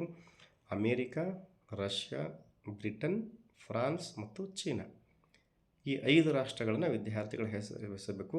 ಇದಕ್ಕೆ ನಾವು ಏನು ಮಾಡ್ತೀವಿ ಅಂದರೆ ಇಂಗ್ಲೀಷ್ನೊಳಗೆ FEARC ಅಂತಲೂ ಕೂಡ ವಿದ್ಯಾರ್ಥಿಗಳು ಇದು ಕೋಡನ್ನು ನೆನಪಿಡಬೇಕು. Fear FEARC. ಎಫ್ ಅಂದರೆ ಫ್ರಾನ್ಸ್, ಇ ಅಂದರೆ ಇಂಗ್ಲೆಂಡ್, ಎ ಅಂದರೆ ಅಮೇರಿಕಾ, ಆರ್ ಅಂದರೆ ರಷ್ಯಾ, ಸಿ ಅಂದರೆ ಚೈನಾ. FEARC FEARC ಅಂತಕ್ಕಂಥ ಒಂದು ಕೋಡನ್ನು ಕೂಡ ನಾವು ನೆನಪಿನಲ್ಲಿ ಇಡ್ತೀರಿ. ಇನ್ನು ಅತೀ ಪ್ರಮುಖವಾದಂಥ ಪ್ರಶ್ನೆ ಈ ಅಧ್ಯಾಯದಲ್ಲಿ ಆಹಾರ ಮತ್ತು ಕೃಷಿ ಸಂಸ್ಥೆಯ ಉದ್ದೇಶಗಳನ್ನು ವಿವರಿಸಿ. ವಿದ್ಯಾರ್ಥಿಗಳೇ ಈ ಪ್ರಶ್ನೆಯಲ್ಲಿನೇ ತಮಗೆ ಉತ್ತರ ಏನಪ್ಪ ಅಂದ್ರೆ ಅಡಗಿದೆ. ಆಹಾರ ಮತ್ತು ಕೃಷಿ ಸಂಸ್ಥೆಯ ಉದ್ದೇಶಗಳನ್ನು ವಿವರಿಸಿ ಅಂತ 1-2 ಸಲ ಪ್ರಶ್ನೆ ಓದ್ರಿ, ಅದಕ್ಕೆ ಉತ್ತರ ಗೊತ್ತಾಗುತ್ತೆ. ಆಹಾರ ಅಂದರೆ ಪೌಷ್ಟಿಕ ಆಹಾರವನ್ನು ಒದಗಿಸುವುದು, ಕೃಷಿಯನ್ನು ಅಭಿವೃದ್ಧಿ ಮಾಡುವುದು, ಹಸಿವಿನಿಂದ ಜನರನ್ನು ಮುಕ್ತಗೊಳಿಸುವುದು, ಗ್ರಾಮೀಣ ಜನರ ಜೀವನ ಮಟ್ಟವನ್ನು ಸುಧಾರಿಸುವುದು. ಅರ್ಥ ಆಗಿರ್ಬೋದಲ್ಲ. ಆಹಾರ ಅಂದಾಗ 2 ಪಾಯಿಂಟ್ಸ್ ಆಹಾರದ ಬಗ್ಗೆ. 2 ಯಾವುವು? ಪೌಷ್ಟಿಕ ಆಹಾರವನ್ನು ಒದಗಿಸುವುದು, ಜಗತ್ತಿನ ಜನರನ್ನು ಹಸಿವಿನಿಂದ ಮುಕ್ತಿಗೊಳಿಸುವುದು. ಕೃಷಿಯ ಸಂಸ್ಥೆ ಅಂದಾಗ ಕೃಷಿಯನ್ನು ಅಭಿವೃದ್ಧಿಪಡಿಸುವುದು. ಒಟ್ಟಾರೆ ಏನಾಗ್ತದೆ ಅಂದರೆ ಗ್ರಾಮೀಣ ಜನರ ಜೀವನ ಮಟ್ಟ ಸುಧಾರಣೆ. ಈ 4 ಪಾಯಿಂಟ್ಸ್ಗಳನ್ನು ತಾವು ಖಂಡಿತವಾಗಲೂ ಬರೀನೇಬೇಕು ಅನ್ನೋದನ್ನು ವಿದ್ಯಾರ್ಥಿಗಳು ನೆನಪಿಡ್ರಿ. ಇನ್ನು ವಿಶ್ವಸಂಸ್ಥೆ ಆರ್ಥಿಕ ಮತ್ತು ಸಾಮಾಜಿಕ ಸಮಿತಿಯ ಕಾರ್ಯಗಳು ಯಾವುವು ಅಂತ ಒಂದು ಸಲ ಪ್ರಶ್ನೆ ಬಂದಿದೆ. ಆರ್ಥಿಕ ಮತ್ತು ಸಾಮಾಜಿಕ ಸಮಿತಿ ಕಾರ್ಯಗಳು ಅಂದರೆ ಅಂತಾರಾಷ್ಟ್ರೀಯ ವಲಯದ ಆರ್ಥಿಕ, ಸಾಮಾಜಿಕ ಮುಂತಾದ ವಿಷಯಗಳ ಅಧ್ಯಯನ ಮತ್ತು ವರದಿಯನ್ನು ಮಾಡುವುದು. ಆ ಪ್ರಶ್ನೆಯಲ್ಲೇ ಉತ್ತರ ಇದೆ ಇದಕ್ಕೆ. ಎರಡನೇದು ಮಾನವ ಹಕ್ಕು ಮತ್ತು ಸ್ವಾತಂತ್ರ್ಯದ ಬಗ್ಗೆ ಶಿಫಾರಸು ಮಾಡುವುದು. ಮೂರನೇದು ಅಂತಾರಾಷ್ಟ್ರೀಯ ಸಮ್ಮೇಳನವನ್ನು ಸಂಘಟಿಸುವುದು. ನಾಲ್ಕನೇದು WHO, FAO ಮುಂತಾದವುಗಳ ಕಾರ್ಯಗಳನ್ನು ಸಮನ್ವಯಗೊಳಿಸುವುದು. ಐದನೇದು ನಿರಾಶ್ರಿತರು ಮತ್ತು ಮಹಿಳೆಯರ ಸ್ಥಾನಮಾನ, ವಸತಿ ಸಮಸ್ಯೆ ಇದರ ಬಗ್ಗೆ ವ್ಯಾಪ್ತಿಗೆ ಬರುತ್ತವೆ. ಒಟ್ಟಾರೆ ಆರ್ಥಿಕ ಮತ್ತು ಸಾಮಾಜಿಕ ಸಮಿತಿ ಅಂದರೆ ಜಗತ್ತಿನಲ್ಲಿ ಆರ್ಥಿಕ ಮತ್ತು ಸಾಮಾಜಿಕವಾಗಿ ಸುಧಾರಣೆಗಳನ್ನು ಜಾರಿಗೆ ತರುವುದು ಇದರ ಅತಿ ಪ್ರಮುಖವಾದಂಥ ಉದ್ದೇಶ. ಹಾಗಾಗಿ ಇದು ಅತಿ ಪ್ರಮುಖವಾಗಿರ್ತಕ್ಕಂಥ ಒಂದು ಪ್ರಶ್ನೆ. ಅಂದರೆ ವಿದ್ಯಾರ್ಥಿಗಳು ಇಲ್ಲಿ ಆಹಾರ ಮತ್ತು ಕೃಷಿ ಸಂಸ್ಥೆಯ ಉದ್ದೇಶಗಳು ಒಂದು, ವಿಶ್ವಸಂಸ್ಥೆ ಆರ್ಥಿಕ ಮತ್ತು ಸಾಮಾಜಿಕ ಸಮಿತಿಯ ಕಾರ್ಯಗಳೊಂದು, ಒಂದು IBRDಯ ಪಾತ್ರ. ಈ 3 ಪ್ರಶ್ನೆಗಳೇನಾದರೂ ಮನನ ಮಾಡಿಕೊಂಡಿದ್ದೆ ಆದರೆ ಖಂಡಿತವಾಗಲೂ ಇಲ್ಲಿ 2 ಅಂಕಗಳನ್ನು ಪಡೆದುಕೊಳ್ತೀರಿ. ಪ್ರಿಯ ವಿದ್ಯಾರ್ಥಿಗಳೇ, ಹೀಗೆ ಈ ರಾಜ್ಯಶಾಸ್ತ್ರ ವಿಭಾಗದಲ್ಲಿ 4 ಅಧ್ಯಾಯಗಳಲ್ಲಿ ಏನನ್ನು ಓದಬೇಕು, ಯಾವ ಪ್ರಮುಖವಾದಂಥ ಪ್ರಶ್ನೆಗಳು ಅಂತ ತಿಳ್ಕೊಳ್ಬೇಕು ಅನ್ನೋದನ್ನು ವಿದ್ಯಾರ್ಥಿಗಳು ಗಮನಿಸಿದ್ದೀರಿ. ಇದನ್ನು ತಾವು ದಯವಿಟ್ಟು ಏನಪ್ಪ ಅಂದ್ರೆ ನೋಟ್ಸನ್ನು ಮಾಡಿಕೊಂಡು ಟಿಪ್ಪಣಿಯನ್ನು ಮಾಡಿಕೊಂಡು ಓದಿದ್ದೆ ಆದರೆ ರಾಜ್ಯಶಾಸ್ತ್ರದಲ್ಲಿ 5 ಪ್ರಶ್ನೆಗಳು ಬರುತ್ತವೆ, 11 ಅಂಕಗಳಿಗೆ ಸಂಬಂಧಪಟ್ಟಂತೆ. ಹಾಗಾಗಿ 11ಕ್ಕೆ 11 ಅಂಕಗಳನ್ನು ಗಳಿಸ್ತೀರಿ ಅನ್ನುವಂಥ ಮಾತನ್ನು ಹೇಳ್ತಾ ಈ ರಾಜ್ಯಶಾಸ್ತ್ರ ವಿಭಾಗವನ್ನು ಇಲ್ಲಿಗೆ ಮುಗಿಸ್ತಾ ಇದ್ದೀನಿ. ಇದರ ನಂತರ ಸಮಾಜಶಾಸ್ತ್ರವನ್ನು ನೋಡೋಣ. ಆ ಸಮಾಜಶಾಸ್ತ್ರದಲ್ಲಿ ಬರತಕ್ಕಂಥ ಪ್ರಮುಖ ಪ್ರಶ್ನೆಗಳು ಮತ್ತು ಉತ್ತರಗಳನ್ನು ನೋಡೋಣ. ಈಗ ಸಮಾಜಶಾಸ್ತ್ರ ವಿಷಯದಲ್ಲಿ ಹೇಗೆ ಪ್ರಶ್ನೆಗಳು ಮಾದರಿ ಪ್ರಶ್ನೆ ಪತ್ರಿಕೆ ಮತ್ತು ಪೂರ್ವ ಸಿದ್ಧತಾ ಪರೀಕ್ಷೆಯಲ್ಲಿ ಬಂದಿದ್ದಾವೆ ಅನ್ನುವುದನ್ನು ನೋಡೋಣ. ಸಾಮಾಜಿಕ ಸ್ತರವಿನ್ಯಾಸ ಅಧ್ಯಾಯದ ಮೇಲೆ 1 ಅಂಕದ ಒಂದು ಪ್ರಶ್ನೆ ಮತ್ತು 2 ಅಂಕದ ಪ್ರಶ್ನೆ ಕೇಳಲಾಗಿದೆ. ದುಡಿಮೆ ಮತ್ತು ಆರ್ಥಿಕ ಜೀವನ ಈ ಅಧ್ಯಾಯದಿಂದ ಕಡ್ಡಾಯವಾಗಿ 3 ಅಂಕದ ಒಂದು ಪ್ರಶ್ನೆ ಬಂದಿರುವಂಥದ್ದನ್ನು ನಾವು ನೋಡ್ತಾ ಇದ್ದೀವಿ. ಸಾಮೂಹಿಕ ವರ್ತನೆ ಮತ್ತು ಪ್ರತಿಭಟನೆಗಳ ಅಧ್ಯಾಯದಲ್ಲಿ ಬಹು ಆಯ್ಕೆ ಒಂದು ಪ್ರಶ್ನೆ, 1 ಅಂಕದ ಒಂದು ಪ್ರಶ್ನೆ ಜೊತೆಗೆ 2 ಅಂಕದ ಒಂದು ಪ್ರಶ್ನೆಯನ್ನು ಕೂಡ ಈ ಅಧ್ಯಾಯದಲ್ಲಿ ಕೇಳಿದ್ದಾರೆ. ಸಾಮಾಜಿಕ ಸವಾಲುಗಳ ಅಧ್ಯಾಯದ ಮೇಲೆ 2 ಅಂಕದ ಒಂದು ಪ್ರಶ್ನೆ ಬಂದಿದೆ. ಹೀಗೆ ಒಟ್ಟು ಸಮಾಜಶಾಸ್ತ್ರದಲ್ಲಿ ಬಹು ಆಯ್ಕೆ ಪ್ರಶ್ನೆಗಳು 2, 1 ಅಂಕದ ಪ್ರಶ್ನೆ 1, 2 ಅಂಕದ ಪ್ರಶ್ನೆ 1, 3 ಅಂಕದ ಪ್ರಶ್ನೆ 1, ಒಟ್ಟು 5 ಪ್ರಶ್ನೆಗಳು 8 ಅಂಕಗಳನ್ನು ನಾವು ಸಮಾಜಶಾಸ್ತ್ರ ವಿಭಾಗದಲ್ಲಿ ನೋಡ್ತಾ ಇದ್ದೀವಿ. ಈಗ ಒಂದೊಂದು ಅಧ್ಯಾಯವನ್ನು ಸಮಾಜಶಾಸ್ತ್ರದಲ್ಲಿ ನೋಡೋಣ. ಈಗ ಮೊದಲನೇ ಅಧ್ಯಾಯ ಸಾಮಾಜಿಕ ಸ್ತರವಿನ್ಯಾಸ. ಈ ಸಾಮಾಜಿಕ ಸ್ತರವಿನ್ಯಾಸದಲ್ಲಿ ಬರುವಂಥ ಅತಿ ಪ್ರಮುಖವಾಗಿರ್ತಕ್ಕಂಥ ಪ್ರಶ್ನೆ ಯಾವುದು ಅಂದರೆ ಇಲ್ಲಿ 2 ಅಂಕದ ಪ್ರಶ್ನೆಯನ್ನು ತಾವು ನೋಡ್ಬೋದು. ಒಂದನೇದಾಗಿ ಸಾಮಾಜಿಕ ಸ್ತರವಿನ್ಯಾಸವು ಹೇಗೆ ರೂಪುಗೊಂಡಿದೆ, ಹೈಲೈಟ್ ಮಾಡಿರ್ತಕ್ಕಂಥದ್ದನ್ನು ನೋಡ್ತಿದ್ದೀರಿ. ಸಾಮಾಜಿಕ ಸ್ತರವಿನ್ಯಾಸವು ಹೇಗೆ ರೂಪುಗೊಂಡಿದೆ, ಒಂದು ಅಸ್ಪೃಶ್ಯತೆಯು ಒಂದು ಸಾಮಾಜಿಕ ಪಿಡುಗಾಗಿದೆ ಹೇಗೆ, ಈ 2 ಪ್ರಶ್ನೆಗಳು ಇಲ್ಲಿ ಬಹಳ ಪ್ರಮುಖವಾಗಿರ್ತಕ್ಕಂಥದ್ದು. ಜೊತೆಗೆ ಮಾದರಿ ಪ್ರಶ್ನೆ ಪತ್ರಿಕೆ 4ರಲ್ಲಿ ಸಾಮಾಜಿಕ ಸ್ತರವಿನ್ಯಾಸವು ಕಾಲದಿಂದ ಕಾಲಕ್ಕೆ ಹಾಗೂ ದೇಶದಿಂದ ದೇಶಕ್ಕೆ ಹೇಗೆ ಭಿನ್ನವಾಗಿದೆ, ಈ 3 ಪ್ರಶ್ನೆಗಳಿಗೆ ತಾವು ಉತ್ತರವನ್ನು ಸಿದ್ಧ ಮಾಡಿಕೊಳ್ಬೇಕು. ಹಾಗಿದ್ರೆ ಒಂದೊಂದಾಗಿ ನಾವು ನೋಡೋಣ. ಸಾಮಾಜಿಕ ಸ್ತರವಿನ್ಯಾಸವು ಹೇಗೆ ರೂಪುಗೊಂಡಿದೆ ಈ ಪ್ರಶ್ನೆ ಬಂದಿದ್ದೇ ಆದರೆ ಉತ್ತರ ಸಮಾಜವನ್ನು ಮೇಲು ಕೀಳು ಎಂದು ವಿಂಗಡಿಸುವುದು. ಎರಡನೇದಾಗಿ ಕಾಲದಿಂದ ಕಾಲಕ್ಕೆ ಭಿನ್ನವಾಗಿರುತ್ತದೆ, ದೇಶದಿಂದ ದೇಶಕ್ಕೆ ಭಿನ್ನವಾಗಿರುತ್ತದೆ, ಎಲ್ಲ ಸಮಾಜಗಳಲ್ಲಿ ಕಂಡುಬರುತ್ತದೆ, ಸಮಾಜದಲ್ಲಿ ಅಸಮಾನತೆಯನ್ನು ಉಂಟು ಮಾಡುತ್ತದೆ, ಜನರನ್ನು ಜಾತಿ, ಬಣ್ಣ, ಲಿಂಗದ ಆಧಾರದ ಮೇಲೆ ವಿಂಗಡಿಸಲಾಗುತ್ತದೆ. ಹೀಗೆ ಸಾಮಾಜಿಕ ಸ್ತರವಿನ್ಯಾಸವು ರೂಪುಗೊಂಡಿರುತ್ತದೆ ಅಂತ ಉತ್ತರವನ್ನು ವಿದ್ಯಾರ್ಥಿಗಳು ಬರೀಬೇಕು. ಭಾಳ ಈಸಿಯಾಗಿ ತಾವು ಬರಿತಾ ಇದ್ದೀರಿ. ಇನ್ನು ಮತ್ತೊಂದು ಪ್ರಶ್ನೆ, ಸಾಮಾಜಿಕ ಸ್ತರವಿನ್ಯಾಸವು ಕಾಲದಿಂದ ಕಾಲಕ್ಕೆ ಹಾಗೂ ದೇಶದಿಂದ ದೇಶಕ್ಕೆ ಹೇಗೆ ಭಿನ್ನವಾಗಿದೆ ಅಂದಾಗೂ ಕೂಡ ಅದೇ ಉತ್ತರವನ್ನು ಇಲ್ಲಿ ವಿದ್ಯಾರ್ಥಿಗಳು ಬರೀಬೇಕು. ಯಾವುದೇ ಗೊಂದಲಕ್ಕೆ ಒಳಗಾಗಿರಬಾರ್ದು. ಗೊತ್ತಲ್ಲ? ಇದು ನೋಡ್ರಿ, 1ನೇ ಪ್ರಶ್ನೆ ಹೇಗಿದೆ ಅಂದರೆ ಸಾಮಾಜಿಕ ಸ್ತರವಿನ್ಯಾಸವು ಹೇಗೆ ರೂಪುಗೊಂಡಿದೆ ಅಂತ ಏನು ಉತ್ತರವನ್ನು ಬರಿತೀರಿ, ಅದೇ ಉತ್ತರವನ್ನು ಸಾಮಾಜಿಕ ಸ್ತರವಿನ್ಯಾಸವು ಕಾಲದಿಂದ ಕಾಲಕ್ಕೆ ಹಾಗೂ ದೇಶದಿಂದ ದೇಶಕ್ಕೆ ಹೇಗೆ ಭಿನ್ನವಾಗಿದೆ ಅಂತ ಏನಾದರೂ ಪ್ರಶ್ನೆ ಬಂತು ಅಂದರೆ ಅದೇ ಉತ್ತರವನ್ನು ತಾವು ಇಲ್ಲಿ ಬರಿಬೇಕು. ಇದು ಅನ್ವಯ ಮಾದರಿ ಪ್ರಶ್ನೆ. ಇನ್ನು ಅಸ್ಪೃಶ್ಯತೆ ಒಂದು ಸಾಮಾಜಿಕ ಪಿಡುಗಾಗಿದೆ ಹೇಗೆ, ಅಸ್ಪೃಶ್ಯತೆ ಯಾಕೆ, ಅಸ್ಪೃಶ್ಯತೆಯು ಸಮಾಜದ ಅಮಾನುಷ ಆಚರಣೆಯಾಗಿದೆ. ಮೊದಲನೇ ಪಾಯಿಂಟ್ಸ್ ಬರೀತೀರಿ. ಎರಡನೇದಾಗಿ ಅಸ್ಪೃಶ್ಯರಿಗೆ ಸಮಾಜದಲ್ಲಿ ಅತ್ಯಂತ ಕೆಳಸ್ಥಾನವಿತ್ತು. ಕೆರೆ, ಬಾವಿ, ಸ್ಮಶಾನವನ್ನು ಬಳಸುವಂತೆ ಇರಲಿಲ್ಲ. ಶಿಕ್ಷಣದಿಂದ ವಂಚಿತರಾಗಿದ್ದರು. ಸಾಮಾಜಿಕ, ಸಾಂಸ್ಕೃತಿಕ, ಧಾರ್ಮಿಕ ಅವಕಾಶಗಳಿಂದಲೂ ವಂಚಿತರಾಗಿದ್ದರು. ರಾಜಕೀಯ ಪ್ರವೇಶ ನಿಷೇಧಿಸಿದರು. ಹೀಗೆ ಆದ್ದರಿಂದ ಅಸ್ಪೃಶ್ಯತೆ ಒಂದು ಸಾಮಾಜಿಕ ಪಿಡುಗಾಗಿದೆ. ವಿದ್ಯಾರ್ಥಿಗಳಿಗೆ ಗೊತ್ತಾಗಬಹುದಲ್ಲ, ಅಸ್ಪೃಶ್ಯತೆಯಿಂದ ಏನು ಆಗ್ತದೆ ಅದನ್ನು ಬರೆದು ಕೊನೆಗೆ ಏನು ಮಾಡಬೇಕು, ಆದ್ದರಿಂದ ಅಸ್ಪೃಶ್ಯತೆಯು ಒಂದು ಸಾಮಾಜಿಕ ಪಿಡುಗಾಗಿದೆ ಎಂದು ಹೇಳಲಾಗುತ್ತದೆ ಅಂತ ಉತ್ತರವನ್ನು ತಾವು ಬರೀತೀರಿ. ಇನ್ನು ಇದು 2 ಪ್ರಶ್ನೆಗಳು ಇಲ್ಲಿ ಅಧ್ಯಾಯದಲ್ಲಿ ಪ್ರಮುಖ. 1 ಸಾಮಾಜಿಕ ಸ್ತರವಿನ್ಯಾಸವು ರೂಪುಗೊಂಡ ಬಗೆ, ಅಸ್ಪೃಶ್ಯತೆ ಒಂದು ಸಾಮಾಜಿಕ ಪಿಡುಗು ಹೇಗೆ. ಈ 2 ಪ್ರಶ್ನೆಗೆ ಬಿಟ್ಟು ಏನು ಮಾಡ್ಬೋದು ನಾವು ಅಂದರೆ ಪೂರ್ವ ಸಿದ್ಧತಾ ಪರೀಕ್ಷೆಯಲ್ಲಿ ಕೇಳಿರ್ತಕ್ಕಂಥದ್ದನ್ನು ತಾವು ನೋಡ್ತಾ ಇದ್ದೀರಿ. ಪೂರ್ವ ಸಿದ್ಧತಾ ಪರೀಕ್ಷೆಯಲ್ಲಿ ಸಾಮಾನ್ಯವಾಗಿ 1 ಅಂಕದ ಪ್ರಶ್ನೆಯನ್ನು ಇಲ್ಲಿ ಕೇಳಿದ್ದಾರೆ. ಹಾಗಾಗಿ ತಾವೇನಪ್ಪ ಅಂದ್ರೆ 1 ಅಂಕಕ್ಕೂ ಕೂಡ ಈ ಅಧ್ಯಾಯದ ಮೇಲೆ ತಾವು ಸಿದ್ಧರಾಗಬೇಕು. ಇನ್ನು 2ನೇ ಅಧ್ಯಾಯ ದುಡಿಮೆ ಮತ್ತು ಆರ್ಥಿಕ ಜೀವನ. ಸಮಾಜಶಾಸ್ತ್ರ ವಿಭಾಗದಲ್ಲಿ ಬರುವಂಥ ಅತ್ಯಂತ ಸರಳವಾಗಿರ್ತಕ್ಕಂಥ ಅಧ್ಯಾಯನೇ ದುಡಿಮೆ ಮತ್ತು ಆರ್ಥಿಕ ಜೀವನ. ಯಾಕೆಂದರೆ ಇಲ್ಲಿ 3 ಅಂಕದ ಒಂದು ಪ್ರಶ್ನೆ ಕಡ್ಡಾಯವಾಗಿ ಕೇಳತಕ್ಕಂಥ ಸಾಧ್ಯತೆ ಇದೆ. ಆ 3 ಅಂಕದ ಪ್ರಶ್ನೆಗಳಲ್ಲಿ ಮೋಸ್ಟ್ ಇಂಪಾರ್ಟೆಂಟ್ ಯಾವುದು ಅಂದರೆ ಹೈಲೈಟ್ ಮಾಡಿದ್ದನ್ನು ನೋಡ್ತಿರ್ತೀವಿ.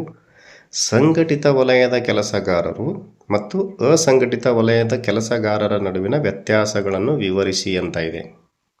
ಇದು ಮೋಸ್ಟ್ ಇಂಪಾರ್ಟೆಂಟ್. ಎರಡನೇ ಇಂಪಾರ್ಟೆಂಟ್ ಪ್ರಶ್ನೆ, ನಿರುದ್ಯೋಗವು ಒಂದು ಗಂಭೀರ ಸಾಮಾಜಿಕ ಸಮಸ್ಯೆಯಾಗಿದೆ ಏಕೆ? ಮೂರನೇದಾಗಿ, ನಿರುದ್ಯೋಗಕ್ಕೆ ಕಾರಣಗಳನ್ನು ವಿವರಿಸಿ, ನಿರುದ್ಯೋಗದ ಪರಿಣಾಮಗಳನ್ನು ವಿವರಿಸಿ. ಇಲ್ಲಿ 2 ಪಾಯಿಂಟ್ಸ್ಗಳು ಬಹಳ ಇಂಪಾರ್ಟೆಂಟ್. ಒಂದು, ಸಂಘಟಿತ ಮತ್ತು ಅಸಂಘಟಿತ ವಲಯದ ಕೆಲಸಗಾರರ ವ್ಯತ್ಯಾಸಗಳು. ಎರಡನೇದಾಗಿ, ನಿರುದ್ಯೋಗದ ಸಮಸ್ಯೆಯ ಕಾರಣಗಳು, ಪರಿಣಾಮಗಳು ಮತ್ತು ನಿರುದ್ಯೋಗ ನಿವಾರಣೆಗಾಗಿ ತೆಗೆದುಕೊಂಡ ಕ್ರಮಗಳು. ಈ 4 ಇಂಪಾರ್ಟೆಂಟ್ ಪ್ರಶ್ನೆಗಳನ್ನು ನಾವು ಒಂದೊಂದಾಗಿ ನೋಡಬೇಕಾಗುತ್ತೆ. ಹಾಗಿದ್ರೆ ಸಂಘಟಿತ ಮತ್ತು ಅಸಂಘಟಿತ ವಲಯದ ಕೆಲಸಗಾರರ ವ್ಯತ್ಯಾಸಗಳೇನು, ಭಿನ್ನತೆ ಏನು ಅಂತ ಕೇಳಿದಾಗ ತಾವು ಈ ರೀತಿಯೂ ಕೂಡ ಪ್ರಶ್ನೆ ಬರ್ಬೋದು. ವ್ಯತ್ಯಾಸಗಳನ್ನು ತಿಳಿಸಿ ಅಂತಲೂ ಕೂಡ ಬರ್ಬೋದು. ಸಂಘಟಿತ ಕೆಲಸಗಾರರು ಅಸಂಘಟಿತ ಕೆಲಸಗಾರರಿಗಿಂತ ಭಿನ್ನ ಹೇಗೆ ಅಂತಲೂ ಕೂಡ ಕೇಳ್ಬೋದು. ಆವಾಗಲೂ ಕೂಡ ತಾವು ವ್ಯತ್ಯಾಸಗಳನ್ನು ಬರಿತೀರಿ. ವ್ಯತ್ಯಾಸಗಳೇನು ಅಂತಂದಾಗ ನೋಡಿ, ಸಂಘಟಿತ ಕೆಲಸಗಾರರ 10 ಲಕ್ಷಣಗಳು, ಅಸಂಘಟಿತ ಕೆಲಸಗಾರರ 10 ಲಕ್ಷಣಗಳನ್ನು ಕೊಟ್ಟಿದ್ದಾರೆ. ಒಂದನೇದು, ಇವರು ಕಾನೂನು ಕಾಯ್ದೆಗಳಿಗೆ ಬದ್ಧರಾಗಿರುತ್ತಾರೆ. ಈ ಕಡೆ ಅಸಂಘಟಿತ ಕಡೆ ಕಾನೂನು ಕಾಯ್ದೆಗಳಿಗೆ ಬದ್ಧರಾಗಿ ಇರುವುದಿಲ್ಲ. ನಿಗದಿತ ಕಾರ್ಯಕ್ಷೇತ್ರ ಇದೆ, ನಿಗದಿತ ಕಾರ್ಯಕ್ಷೇತ್ರ ಇಲ್ಲ. ನಿಗದಿತ ನಿಯಮಗಳು ಇರುತ್ತವೆ, ನಿಗದಿತ ನಿಯಮಗಳು ಇರುವುದಿಲ್ಲ. ಅಧಿಕಾರದ ಏಣಿ ಶ್ರೇಣಿ ಇರುತ್ತದೆ, ಅಧಿಕಾರದ ಏಣಿ ಶ್ರೇಣಿ ಇರುವುದಿಲ್ಲ. ವಿಶೇಷ ಪರಿಣಿತಿ ಇರುತ್ತದೆ, ವಿಶೇಷ ಪರಿಣಿತಿ ಇರುವುದಿಲ್ಲ. ನೋಡಿರಿ, ನಿಗದಿತ ವೇತನ ಇದೆ, ನಿಗದಿತ ವೇತನ ಇಲ್ಲ. ಕೆಲಸಕ್ಕೆ ಭದ್ರತೆ ಇದೆ, ಕೆಲಸದ ಭದ್ರತೆ ಇಲ್ಲ. ವೈದ್ಯಕೀಯ ಸೌಲಭ್ಯ ಇರುತ್ತದೆ, ಇಲ್ಲಿಲ್ಲ. ವೈದ್ಯಕೀಯ ಸೌಲಭ್ಯ ಅಂತ ಇಲ್ಲಿ ಬರೆದಿಲ್ಲ, ಅದನ್ನು ಕೂಡ ಒಂದು ಪಾಯಿಂಟ್ಸ್ ಆಗಿ. ವೈದ್ಯಕೀಯ ಸೌಲಭ್ಯ ಇರುತ್ತದೆ, ವೈದ್ಯಕೀಯ ಸೌಲಭ್ಯ ಇರುವುದಿಲ್ಲ. ವಿರಾಮ ಮತ್ತು ವಿಶ್ರಾಂತಿ ವೇತನ ಇರುತ್ತದೆ, ಇಲ್ಲಿ ವಿರಾಮ ಮತ್ತು ವಿಶ್ರಾಂತಿ ವೇತನ ಇರುವುದಿಲ್ಲ. ವಿದ್ಯಾರ್ಥಿಗಳೇ, ಸಾಕಷ್ಟು ಪಾಯಿಂಟ್ಸ್ಗಳು ತಮಗೆ ಉತ್ತರ ರೂಪದಲ್ಲಿ ತಮಗೆ ಗೊತ್ತಿದ್ದಾವೆ. ಹಾಗಾಗಿ ಇಲ್ಲಿ ಬರೀಬೇಕಾಗಿರ್ತಕ್ಕಂಥದ್ದು ವ್ಯತ್ಯಾಸ ಏನಾದರೂ ಕೇಳಿದ್ದೆ ಆದರೆ ಕೇವಲ 3 ವ್ಯತ್ಯಾಸಗಳನ್ನು ಬರೀಬೇಕು. ಸಂಘಟಿತ ಕೆಲಸಗಾರರ 3 ಲಕ್ಷಣಗಳು, ಅಸಂಘಟಿತ ಕೆಲಸಗಾರರ 3 ಪಾಯಿಂಟ್ಸ್ಗಳನ್ನು ಬರೆದಿದ್ದೆ ಆದರೆ ಉತ್ತರ 3ಕ್ಕೆ 3 ಅಂಕ ಏನಪ್ಪ ಅಂದರೆ ಗಳಿಸ್ತೀರಿ. ಪ್ರಮುಖವಾಗಿ ಬರಿಬೇಕು, ಯಾವ ಲಕ್ಷಣ ಬರಿಬೇಕ್ರಿ ವ್ಯತ್ಯಾಸಗಳು ಅಂದಾಗ, ಇವರು ಕಾನೂನು ಕಾಯ್ದೆಗಳಿಗೆ ಬದ್ಧರಾಗಿರುತ್ತಾರೆ, ಇಲ್ಲಿ ಬದ್ಧರಾಗಿರುವುದಿಲ್ಲ. ಒಂದು, ಇವರಿಗೆ ನಿಗದಿತ ನಿಯಮಗಳು ಇರುತ್ತವೆ, ನಿಗದಿತ ನಿಯಮ ಇರುವುದಿಲ್ಲ. ಅಧಿಕಾರದ ಏಣಿ ಶ್ರೇಣಿ ಇರುತ್ತದೆ, ಅಧಿಕಾರದ ಏಣಿ ಶ್ರೇಣಿ ಇರುವುದಿಲ್ಲ. ನಿಗದಿತ ವೇತನ ಇರುತ್ತದೆ, ನಿಗದಿತ ವೇತನ. ಸಾಕಷ್ಟು ಪಾಯಿಂಟ್ಸ್ಗಳು ತಮಗೆ ಲಭ್ಯ ಆಗ್ತವೆ. ಇದು ಮೋಸ್ಟ್ ಇಂಪಾರ್ಟೆಂಟ್ ಕ್ವಶನ್ನು. ಇದಕ್ಕೆ ವಿದ್ಯಾರ್ಥಿಗಳು ಖಂಡಿತವಾಗಲೂ 3ರಿಂದ 4 ಪಾಯಿಂಟ್ಸ್ಗಳನ್ನು ಬರೆದಿದ್ದೆ ಆದರೆ ತಮಗೆ 3ಕ್ಕೆ 3 ಅಂಕಗಳನ್ನು ಇಲ್ಲಿ ಗಳಿಸ್ಬೋದು. ಇನ್ನು ಅಸಂಘಟಿತ ವಲಯದ ಕೆಲಸಗಾರರು ಎದುರಿಸುತ್ತಿರುವ ಸವಾಲುಗಳನ್ನು ವಿವರಿಸಿ ಅಂತ ಇದೆ. ವಿದ್ಯಾರ್ಥಿಗಳು ದಯವಿಟ್ಟು ತಿಳ್ಕೊಳ್ಬೇಕು, ಇಲ್ಲಿ ವ್ಯತ್ಯಾಸಗಳಲ್ಲಿ ಏನು ಇದಾವ ಅದನ್ನೇ ನಾವು ಏನು ಮಾಡ್ಬೋದು ಅಂದ್ರೆ ಸವಾಲುಗಳು ಅಂತಲೂ ಕೂಡ ಮಾಡ್ಬೋದು.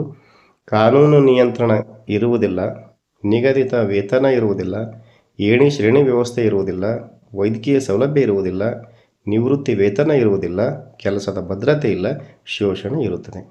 ಅಂದರೆ ವ್ಯತ್ಯಾಸ ಏನಾದರೂ ನೆನಪಿಟ್ಟಿದ್ದೇ ಆದರೆ ಅವು ಅಸಂಘಟಿತ ವಲಯದ ಕೆಲಸಗಾರರ ಲಕ್ಷಣಗಳು ಅಂತ ಕೇಳಿದಾಗೂ ಇದೇ ಪಾಯಿಂಟ್ಸ್ ಬರೀಬೇಕು. ಅಸಂಘಟಿತ ವಲಯದ ಕೆಲಸಗಾರರು ಎದುರಿಸುತ್ತಿರುವ ಸವಾಲುಗಳು ಅಂತ ಪ್ರಶ್ನೆ ಬಂದಾಗೂ ಇದೇ ಪಾಯಿಂಟ್ಸ್ಗಳನ್ನು ತಾವು ಉತ್ತರ ರೂಪದಲ್ಲಿ ಬರೀಬೇಕು ಅನ್ನೋದನ್ನು ಇಲ್ಲಿ ನೆನಪಿಡಬೇಕು. ಇನ್ನು ನಿರುದ್ಯೋಗಕ್ಕೆ ಕಾರಣಗಳನ್ನು ನಿರೂಪಿಸಿ ಅಂತ ಇದೆ. ಇದು ಒಂದು ಪ್ರಮುಖ. ಅಂದರೆ ಒಂದು ಸಂಘಟಿತ ಅಸಂಘಟಿತ ಕೆಲಸಗಾರರು, ಎರಡನೇದು ನಿರುದ್ಯೋಗ. ಈ ನಿರುದ್ಯೋಗ ಬಂದಾಗ 3 ಪ್ರಶ್ನೆಗಳು. ಒಂದು ನಿರುದ್ಯೋಗದ ಕಾರಣಗಳು ಅಂತ ಬರುತ್ತದೆ. ನಿರುದ್ಯೋಗದ ಕಾರಣಕ್ಕೆ ಉತ್ತರ ಏನು ಅಂದರೆ ಅತಿಯಾದ ಜನಸಂಖ್ಯೆ, ಅತಿಯಾದ ಯಾಂತ್ರೀಕರಣ, ಅತಿಯಾದ ಶ್ರಮ ವಿಭಜನೆ, ಸಾಮಾಜಿಕ ಅಸಮಾನತೆ, ಬಂಡವಾಳದ ಕೊರತೆ, ಅನಕ್ಷರತೆ, ಕೆಲಸದ ಭದ್ರತೆ, ಹಲವಾರು ರೀತಿಯ ಶೋಷಣೆ. ಇವೆಲ್ಲವೂ ಕೂಡ ನಿರುದ್ಯೋಗಕ್ಕೆ ಕಾರಣ ಆಗಿದ್ದಾವೆ. ಇಲ್ಲಿ ವಿದ್ಯಾರ್ಥಿಗಳು 6 ಪಾಯಿಂಟ್ಸ್ಗಳನ್ನು ತಾವು ಉತ್ತರ ರೂಪದಲ್ಲಿ ನಿರುದ್ಯೋಗದ ಕಾರಣಗಳು ಅಂತ ಬರೀತೀರಿ. ಈಗ ನಿರುದ್ಯೋಗದ ಪರಿಣಾಮಗಳನ್ನು ತಿಳಿಸಿರಿ ಅಂತ ಇನ್ನೊಂದು ಪ್ರಶ್ನೆ ಬರ್ತದೆ. ಒಂದು ವೇಳೆ ನಿರುದ್ಯೋಗದ ಪರಿಣಾಮಗಳು ಕೇಳೋ ಬದಲಾಗಿ ಅದೇ ಪ್ರಶ್ನೆಯನ್ನು ಅನ್ವಯ ಮಾದರಿಯಲ್ಲಿ ಹೆಂಗೆ ಕೇಳ್ಬೋದು ಅಂದರೆ, ನಿರುದ್ಯೋಗವು ಒಂದು ಅತ್ಯಂತ ಗಂಭೀರ ಸಾಮಾಜಿಕ ಸಮಸ್ಯೆಯಾಗಿದೆ ಹೇಗೆ? ವಿದ್ಯಾರ್ಥಿಗಳು ಗೊಂದಲಕ್ಕೀಡಾಗಬಾರ್ದು. ನಿರುದ್ಯೋಗವು ಒಂದು ಅತ್ಯಂತ ಗಂಭೀರ ಸಾಮಾಜಿಕ ಸಮಸ್ಯೆಯಾಗಿದೆ. ಹೇಗೆ ಅಂತ ಏನಾದರೂ ಪ್ರಶ್ನೆ ಬಂತು ಅಂದರೆ ಅದಕ್ಕೆ ವಿದ್ಯಾರ್ಥಿಗಳು ನಿರುದ್ಯೋಗದ ಪರಿಣಾಮಗಳನ್ನೇ ಬರೀಬೇಕು. ಅದೇ ರೀತಿಯಾಗಿ ನಿರುದ್ಯೋಗವು ಸಮಾಜದ ಮೇಲೆ ಕೆಟ್ಟ ಪರಿಣಾಮ ಬೀರುತ್ತದೆ ಹೇಗೆ ಅಂತ ಕೇಳಿದಾಗೂ ಕೂಡ ನಿರುದ್ಯೋಗದ ಪರಿಣಾಮಗಳನ್ನೇ ಬರೀಬೇಕು. ಅರ್ಥ ಆಗಿರ್ಬೋದು ವಿದ್ಯಾರ್ಥಿಗಳು. ಇದು ಅನ್ವಯ ಮಾದರಿ ಪ್ರಶ್ನೆಗಳಲ್ಲಿ ಈ ರೀತಿಯಾಗಿ ಪ್ರಶ್ನೆಯ ಸ್ವರೂಪವನ್ನು ಮಾತ್ರ ಬದಲಾವಣೆ ಮಾಡ್ತಾರೆ, ಉತ್ತರ ಮಾತ್ರ ಅದೇ ನಾವು ಉತ್ತರವನ್ನು ಬರೀಬೇಕು. ಇದಕ್ಕೆ ಉತ್ತರ ಏನು ಅಂದರೆ, ಮೊದಲನೇದಾಗಿ ಬಡತನ, ಅನಾರೋಗ್ಯ, ಭ್ರಷ್ಟಾಚಾರ, ಕೌಟುಂಬಿಕ ವಿಘಟನೆ, ಮೋಸ, ವಂಚನೆ, ಕಳ್ಳತನ, ವ್ಯಭಿಚಾರ, ಸಮಾಜದ ಸ್ವಾಸ್ಥ್ಯ ಹಾಳು ಮಾಡುವುದು. ಹೀಗೆ ಹಲವಾರು ಪಾಯಿಂಟ್ಸ್ಗಳನ್ನು ನಿರುದ್ಯೋಗದ ಪರಿಣಾಮಗಳನ್ನು ಬರಿತೀವಿ ನೀವು. ಆ ನಿರುದ್ಯೋಗದ ಪರಿಣಾಮ ಬರೆಯುವ ಮೊದಲು ಪ್ರಶ್ನೆ ಏನಿದೆ ಅಂತಕ್ಕಂಥದ್ದನ್ನು ಒಂದು ಸಲ ತಾವು ನೋಡಬೇಕು. ಆಮೇಲೆ ನಿರುದ್ಯೋಗ ಸಮಸ್ಯೆಯನ್ನು ನಿವಾರಿಸಲು ಸರ್ಕಾರಗಳು ಕೈಗೊಂಡಿರುವ ಕ್ರಮಗಳು ಯಾವುವು? ಈ ಕಾರಣಗಳನ್ನು ನೋಡಿದಿರಿ, ಪರಿಣಾಮಗಳನ್ನು ನೋಡಿದಿರಿ. ಈಗ ನಿರುದ್ಯೋಗ ಸಮಸ್ಯೆ ನಿವಾರಣಾ ಕ್ರಮಗಳನ್ನು ನೋಡಬೇಕಂದ್ರೆ ಜನಸಂಖ್ಯೆ ನಿಯಂತ್ರಣ. ವಿದ್ಯಾರ್ಥಿಗಳು ಗಮನಿಸಬಹುದು, ಆ ನಿರುದ್ಯೋಗ ಸಮಸ್ಯೆಗೆ ಕಾರಣ ಏನು ಅಂದರೆ ಜನಸಂಖ್ಯೆ, ಪರಿಣಾಮ ಏನು ಅಂದರೆ ಜನಸಂಖ್ಯೆ ನಿಯಂತ್ರಣ.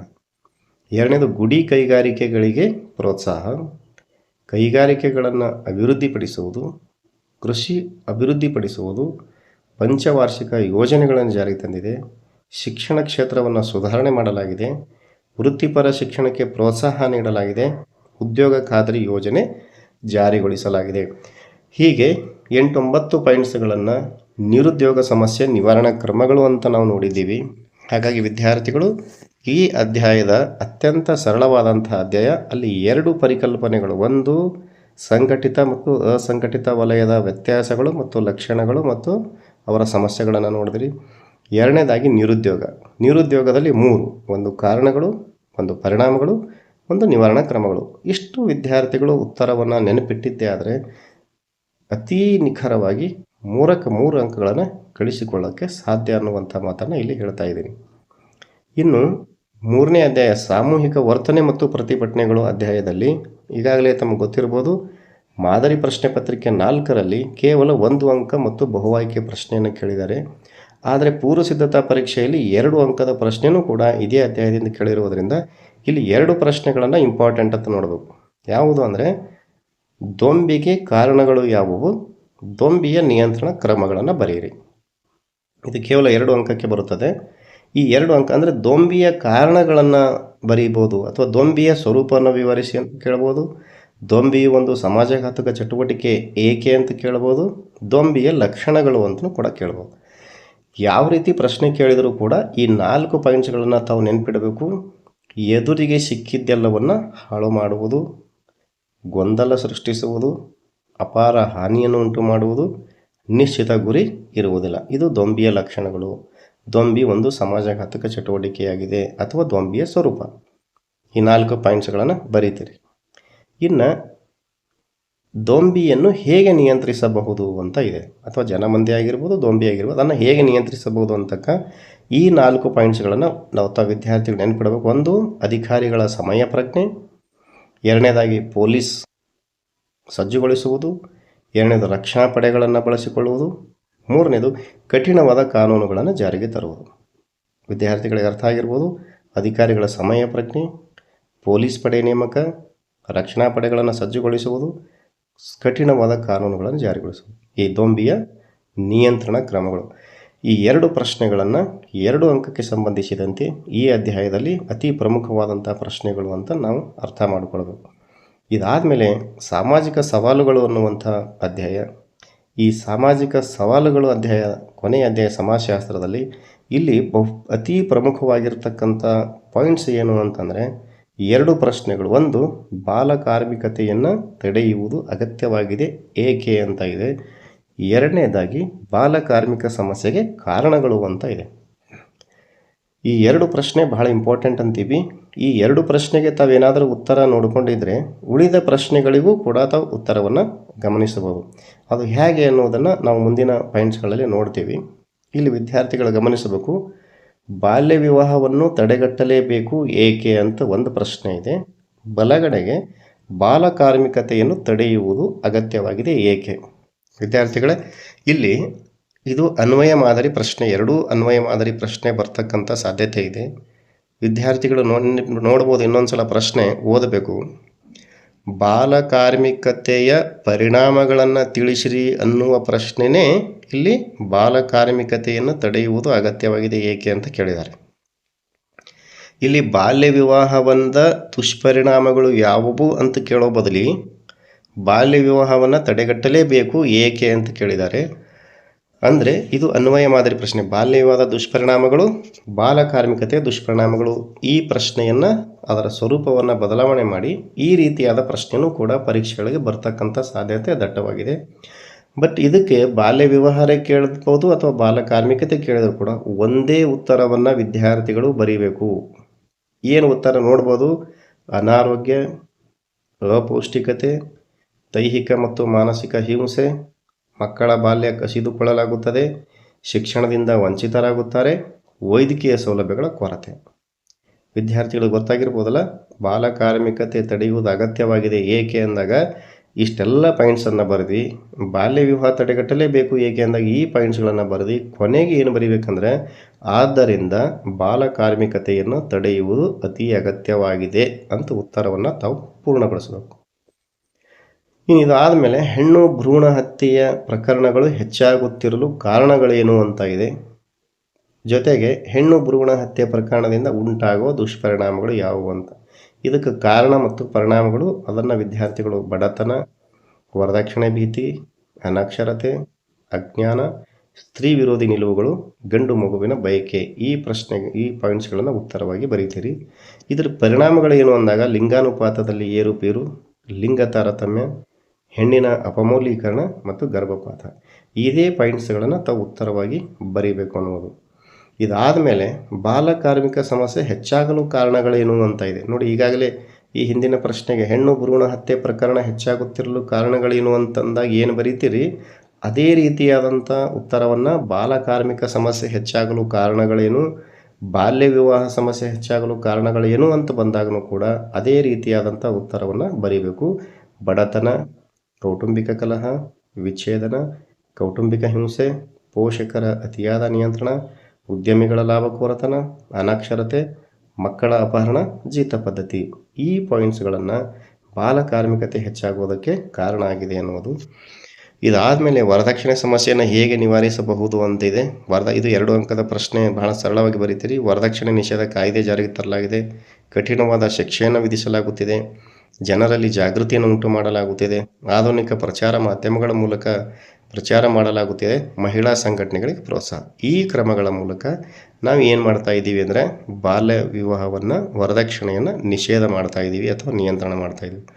ಜೊತೆಗೆ ಇನ್ನೊಂದು ರೀತಿ ಪ್ರಶ್ನೆ ಬರ್ತದೆ, ಶಾಸನಾತ್ಮಕ ಕ್ರಮಗಳ ಹೊರತಾಗಿಯೂ ವರದಕ್ಷಿಣೆಯನ್ನು ಹೇಗೆ ನಿಯಂತ್ರಿಸಬಹುದು. ಹಿಂದಿನ ಪ್ರಶ್ನೆ ನೋಡಿದಿರಿ, ವರದಕ್ಷಿಣೆ ಪಿಡುಗನ್ನು ಹೇಗೆ ನಿಯಂತ್ರಿಸಬಹುದು ಅಂದಾಗ ವರದಕ್ಷಿಣೆ ನಿಷೇಧ ಕಾಯ್ದೆ ಅಂತ ಮಾಡಿದ್ದೀವಿ. ಆ ಕಾಯ್ದೆಯನ್ನು ಬಿಟ್ಟು ಉಳಿದ ಪಾಯಿಂಟ್ಸ್ಗಳನ್ನು ಇಲ್ಲಿ ಉತ್ತರವಾಗಿ ಬರೀಬೇಕು. ಒಂದು, ಜನಜಾಗೃತಿ, ಅಂತರ್ಜಾತಿ ವಿವಾಹ, ಆಧುನಿಕ ಪ್ರಚಾರ ಮಾಧ್ಯಮ, ಮಹಿಳಾ ಸಂಘಟನೆಗಳಿಗೆ ಪ್ರೋತ್ಸಾಹ. ಈ ರೀತಿಯಾಗಿ ಏನಪ್ಪ ಅಂದ್ರೆ ಬರೀತೀರಿ. ವಿದ್ಯಾರ್ಥಿಗಳಿಗೆ ಇಲ್ಲಿ ಕೊನೆಯದಾಗಿ ನೋಡ್ತಾ ಇದ್ರಿ ಸಮಾಜಶಾಸ್ತ್ರದಲ್ಲಿ ಮಕ್ಕಳ ದುಡಿಮೆಯಿಂದಾಗುವ, ಬಾಲ್ಯ ಕಾರ್ಮಿಕ ಪದ್ಧತಿಯಿಂದಾಗುವ, ಬಾಲ್ಯ ವಿವಾಹದಿಂದಾಗುವ ದುಷ್ಪರಿಣಾಮಗಳು, ಬಾಲಕಾರ್ಮಿಕ ಪದ್ಧತಿ, ಬಾಲ್ಯ ವಿವಾಹ ಮಕ್ಕಳ ಸರ್ವತೋಮುಖ ಬೆಳವಣಿಗೆಯನ್ನು ಕುಂಠಿತಗೊಳಿಸುತ್ತದೆ ಹೇಗೆ ಅಂದಾಗ ಇದೇ ಉತ್ತರವನ್ನು, ಕಾಮನ್ ಆಗಿರ್ತಕ್ಕಂಥ ಉತ್ತರಗಳನ್ನು ವಿದ್ಯಾರ್ಥಿಗಳು ಬರೀಬೇಕು.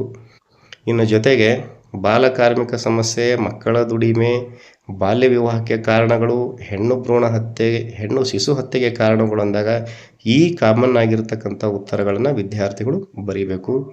ಇನ್ನು 3ನೇದಾಗಿ ಬಾಲಕಾರ್ಮಿಕ ಪದ್ಧತಿಯ ನಿರ್ಮೂಲನಾ ಕ್ರಮಗಳು, ಬಾಲ್ಯ ವಿವಾಹದ ನಿರ್ಮೂಲನಾ ಕ್ರಮಗಳು, ಹೆಣ್ಣು ಭ್ರೂಣ ಹತ್ಯೆ ನಿರ್ಮೂಲನಾ ಕ್ರಮಗಳಿಗೆ ನಿಮ್ಮ ಸಲಹೆಗಳೇನು ಅಂತಂದಾಗ ಈ ಉತ್ತರವನ್ನು ಕಾಮನ್ ಆಗಿ ವಿದ್ಯಾರ್ಥಿಗಳು ಬರೀಬೇಕು. ಅಂದರೆ ಒಂದು, ಯಾವುದೇ ಸಾಮಾಜಿಕ ಸಮಸ್ಯೆ ಇರಲಿ ಅದಕ್ಕೆ ಕಾರಣಗಳು ಅಂದಾಗ ಒಂದೇ ರೀತಿಯಾದಂಥ ಉತ್ತರ, ಪರಿಣಾಮಗಳು ಅಂದಾಗ ಅದೇ ರೀತಿಯಾದಂಥ ಉತ್ತರ, ಮತ್ತು ನಿರ್ಮೂಲನಾ ಕ್ರಮಗಳು ಅಥವಾ ನಿರ್ಮೂಲನೆಗೆ ನಿಮ್ಮ ಸಲಹೆಗಳೇನು ಅಂದಾಗ ಈ ಉತ್ತರಗಳನ್ನು ವಿದ್ಯಾರ್ಥಿಗಳೇನಪ್ಪ ಅಂದ್ರೆ ಬರಿತಾ ಬೇಕು ಅಂತಕ್ಕಂಥದ್ದನ್ನು ಇಲ್ಲಿ ಹೇಳ್ತೀನಿ. ಪ್ರಿಯ ವಿದ್ಯಾರ್ಥಿಗಳೇ, ಇದಿಷ್ಟು ರಾಜ್ಯಶಾಸ್ತ್ರ ಮತ್ತು ಸಮಾಜಶಾಸ್ತ್ರದ ಕುರಿತಾಗಿ ಬಹಳ ದೀರ್ಘವಾಗಿ ತಾವು ನೋಡಿದಿರಿ.